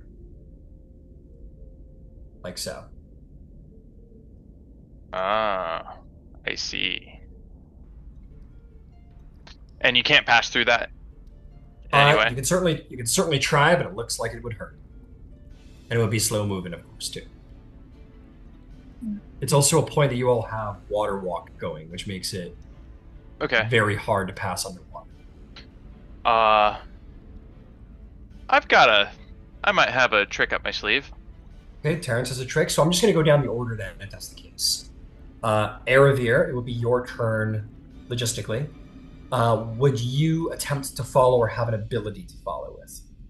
Yeah, I would dimension door with Helios to the other cavern. Okay. That's very, like, do I have to tell you specifically where? Yes, you have to tell me specifically where. Um, like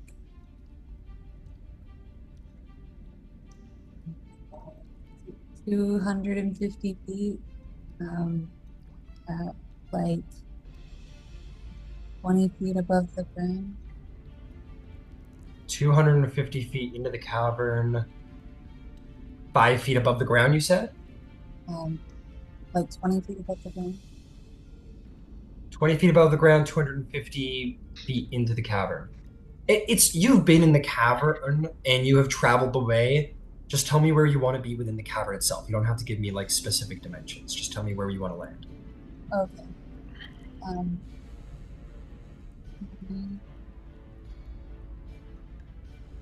And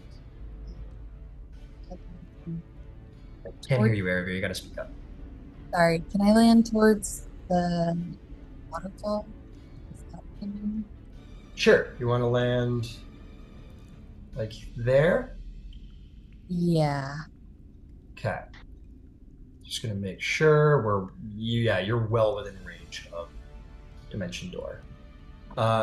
Hey, you and Helios appear there. Helios is a little baffled by it, but it's gonna cope just fine, give you plenty of time to do so. Okay, and you're just gonna kind of hold fast for when he arrives. I think so. Okay. Sabrosa, do you have means of following? Would you wish to?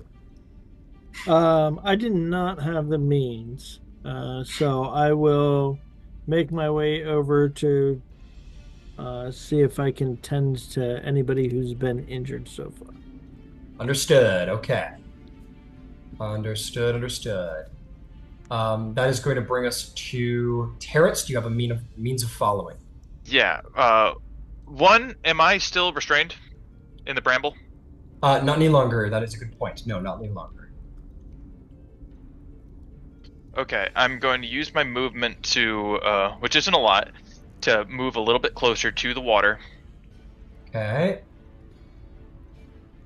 Just giving Aravir her invulnerable bubble again. But yes, you move closer to the water.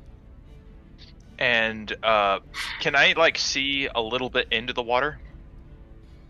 You can only move 5 feet. You can see a tiny bit into the water. Okay. So here's what I'm gonna do. I'm going to pull out a small golden box. Okay. Inside which holds the tooth of Saint Eldarina. And I'm going to use my action to cast an 8th level Summon Celestial. Oh, shit. And I want to summon the Celestial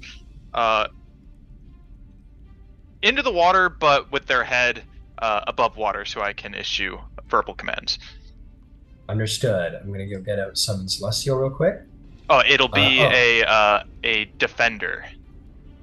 Defender. Understood. Go get you a Celestial real quick.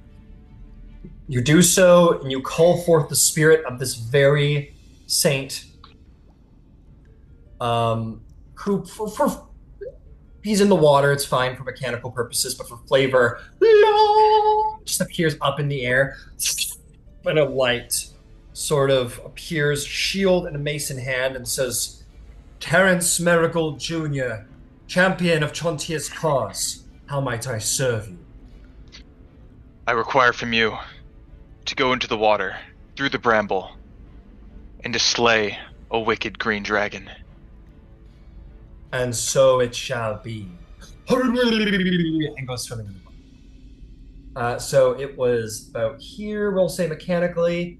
Has a swim speed of half its movement speed, so it's going to go 15 feet underwater. It's going to get to, and we can dash if we want. It can start moving through the bramble. So it's going to get to.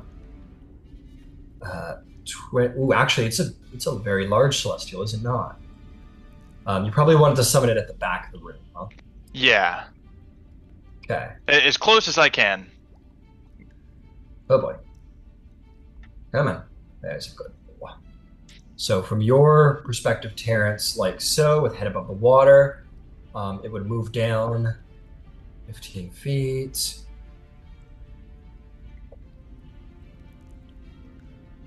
The bramble will be there. There's a dash action. Let me go deal with the logistics of that.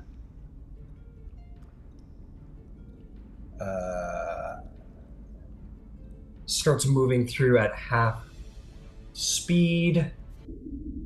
Oh boy. Okay, here we go. So it's basically going to get to here at 10 feet into the bramble. I need a dex save from our angelic friend. Dex save.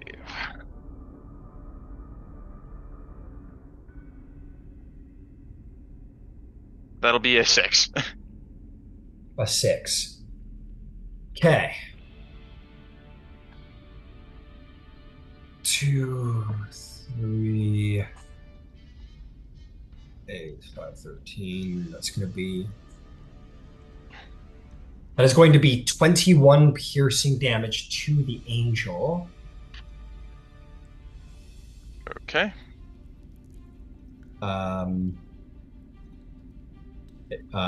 And then is going to, because it ran out of movement, is going to be pushed back through the bramble. As it does cost 4 feet for every 1 foot to travel through the bramble and underwater. It makes it a little hard, even with a dash, to get through. But basically starts like trying to make its way through the bramble, gets cut up a bit, and then it sort of solidifies in front of the Celestial, kind of pushes the Celestial.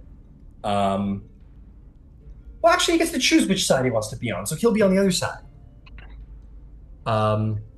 It is painful to move through, however. It does say for every 1 foot travels through the wall, must spend 4 feet of movement. Didn't really have the movement through. Oh, when it appears, it takes that damage. Okay, my apologies. So it's going to take that damage back. It's going to be okay on that damage. So it's healthy and full. But as it comes to the wall, it's going to realize it just doesn't have the speed to make it through this round. But it will be ready to go to travel through. In fact, I'll even hold its dash for next turn. Okay, sweet. We're covered there. Is there anything else for Terrence?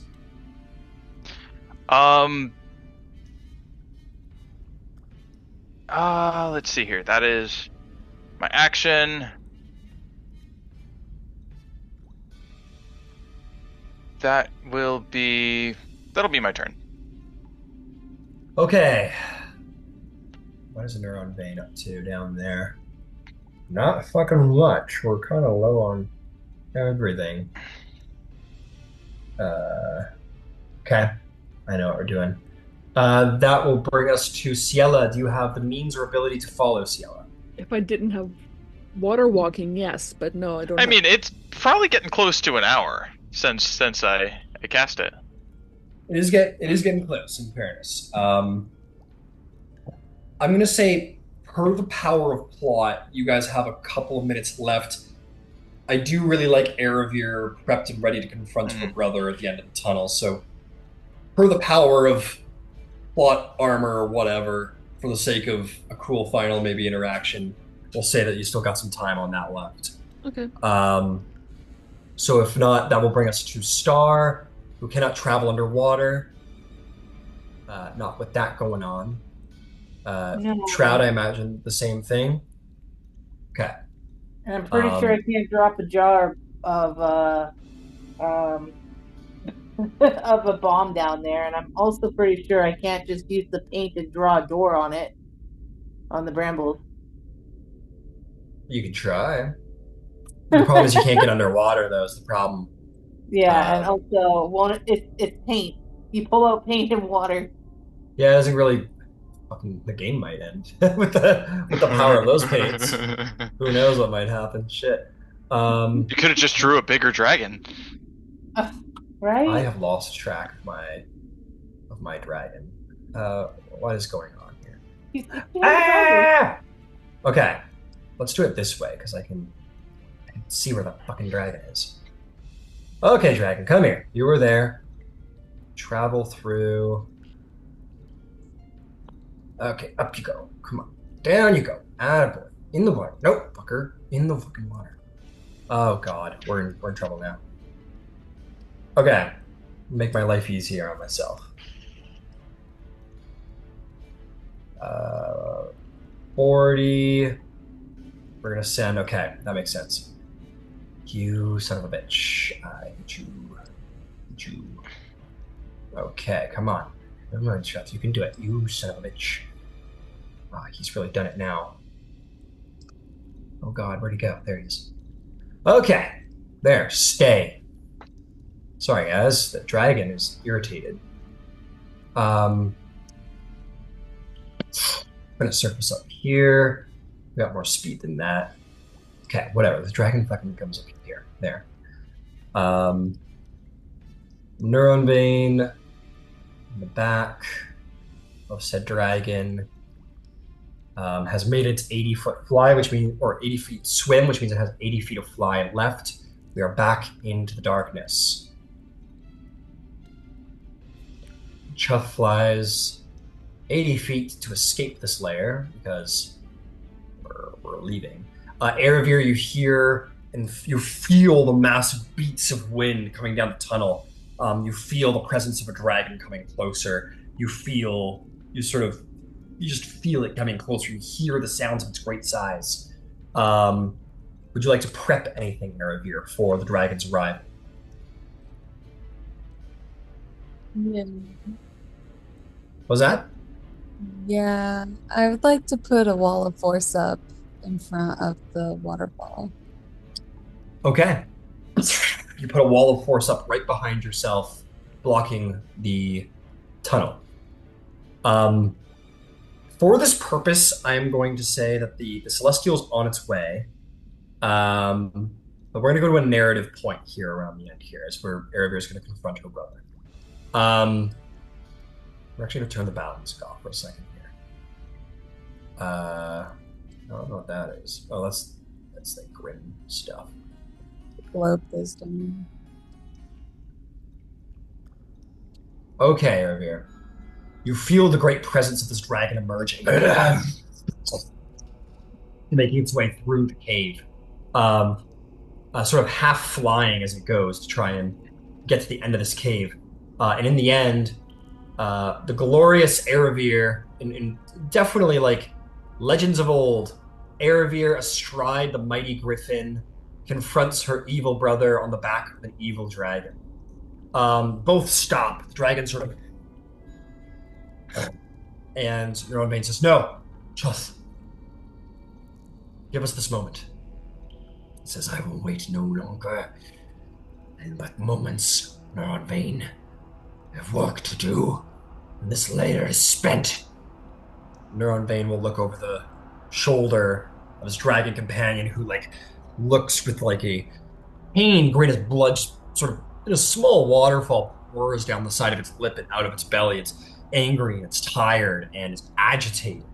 But Neuron Vein sort of stands on the back of the dragon and looks at you and says, "Get out of my way, Aravir." Speaking in Elvish, of course. I'll not stand down. How can slaughter us? Can't hear you. I said I'll not stand down. How can the slaughter of our innocent people be helping them? Father was wrong about a lot of things, but he was right to know that we elves are the greatest of all of our race. We must look long into the future, a thing that I don't think you're capable of, Erebir. There is no insult to you and your lineage. I've never thought less of you for it. But we must think in long terms. Tiamat is coming. Our people could survive the apocalypse if we but bend to her power. Or we could prevent the apocalypse. There is no preventing it. You have not seen the things I have seen, Erebir. And more than this, you have not seen what Tiamat can provide our people. Salvation in the wake of apocalypse. Would we rather burn under dragon fire and ice, or thrive under Tiamat's rule? It is coming. There is no stopping it. You've been disillusioned. How could you leave your faith in saving God?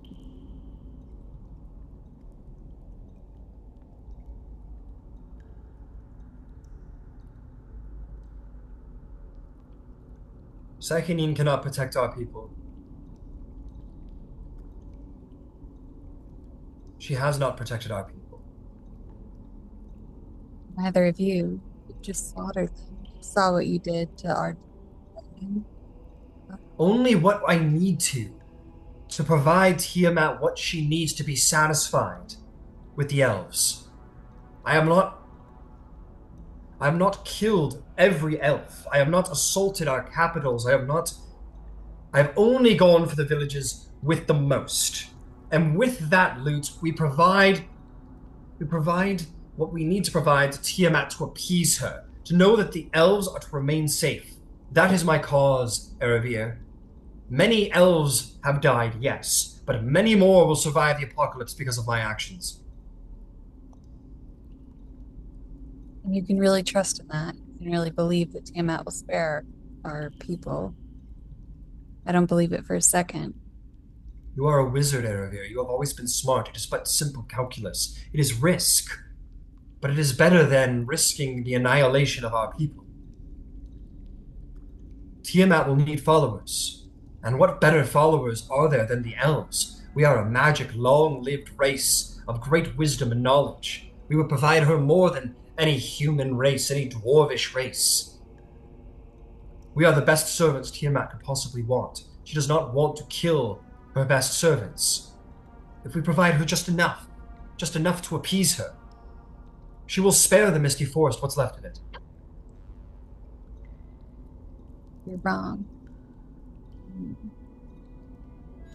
Our people will never bend the knee to Tiamat. They'll see the truth in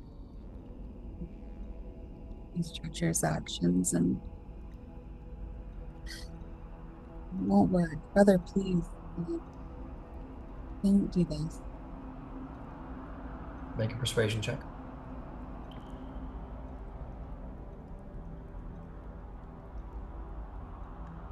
"21, and I will use my bardic inspiration."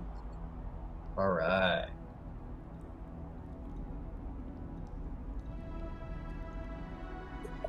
The D10. Yeah, D10 for 20. Wow. For what was the total? 25. 25. Neuron vein. You know your brother's face, and though it doesn't show perfectly, it's in the absence. It is in his. There is a hesitation. You do say these words, and they shake something in you. Despite what words follow, you know you've shaken something in his faith to this cause, this path he has chosen. He says, "This would be easier, Erebir, if I had you at my side. Together we could do better than our father. We could lead the people of the Misty Forest we could protect them better, lead them with more compassion than he ever did. You are my sister, Eravir, and I love you. I do this, in part, to protect you as well. Do not pitch yourself against Tiamat. She is coming, and you cannot slay her.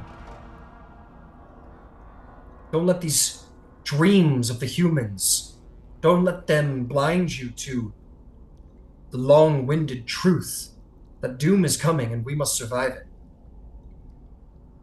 Please, join me. Help us steer this, mitigate the damage from the inside. You cannot lead a people when you've killed their wives and children, brothers, sisters. You won't earn their trust. You won't ever be the leader of our people.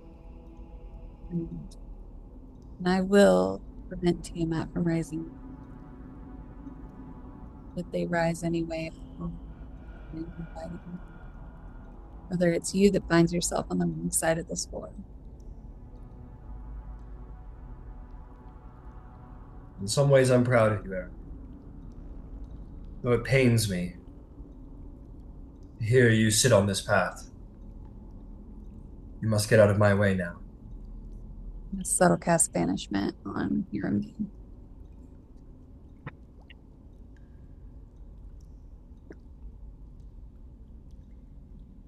He does roll a 23 on the save, unfortunately.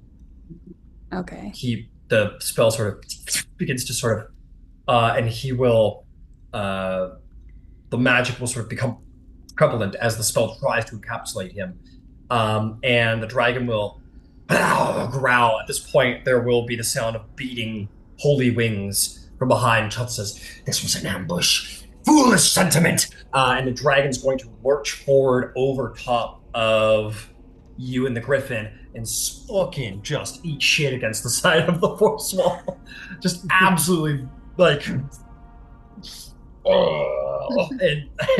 it will like sort of kind of fall down upon you, Eravir, and your griffin. There will be this fumble in this moment, and you get one last look at your brother as he shakes his head, just begins to spin his hands around to cast a spell.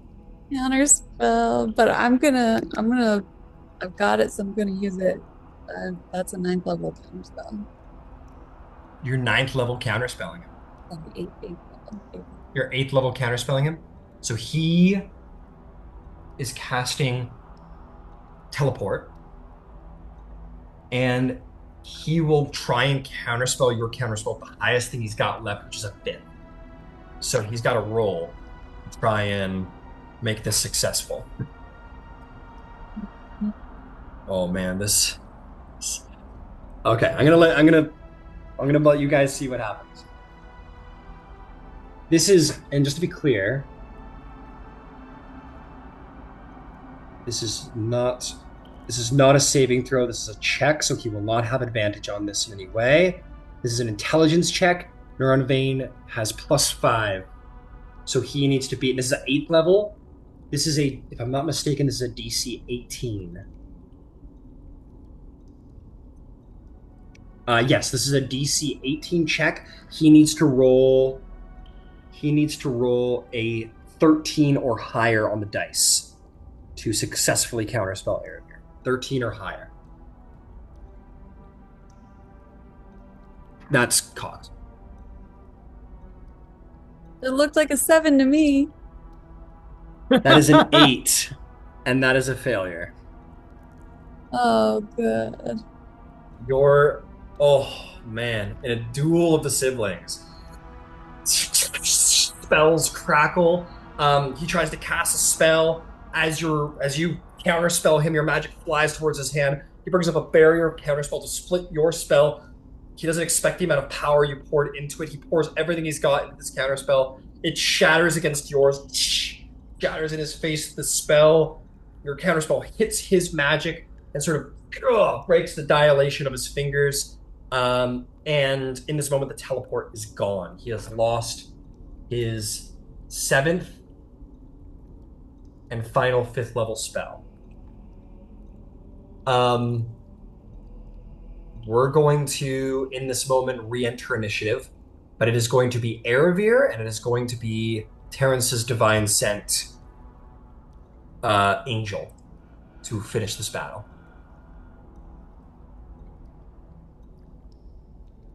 And we're gonna do it next session. Ah! Wow, it's like 11:30. Yeah. Oh my god.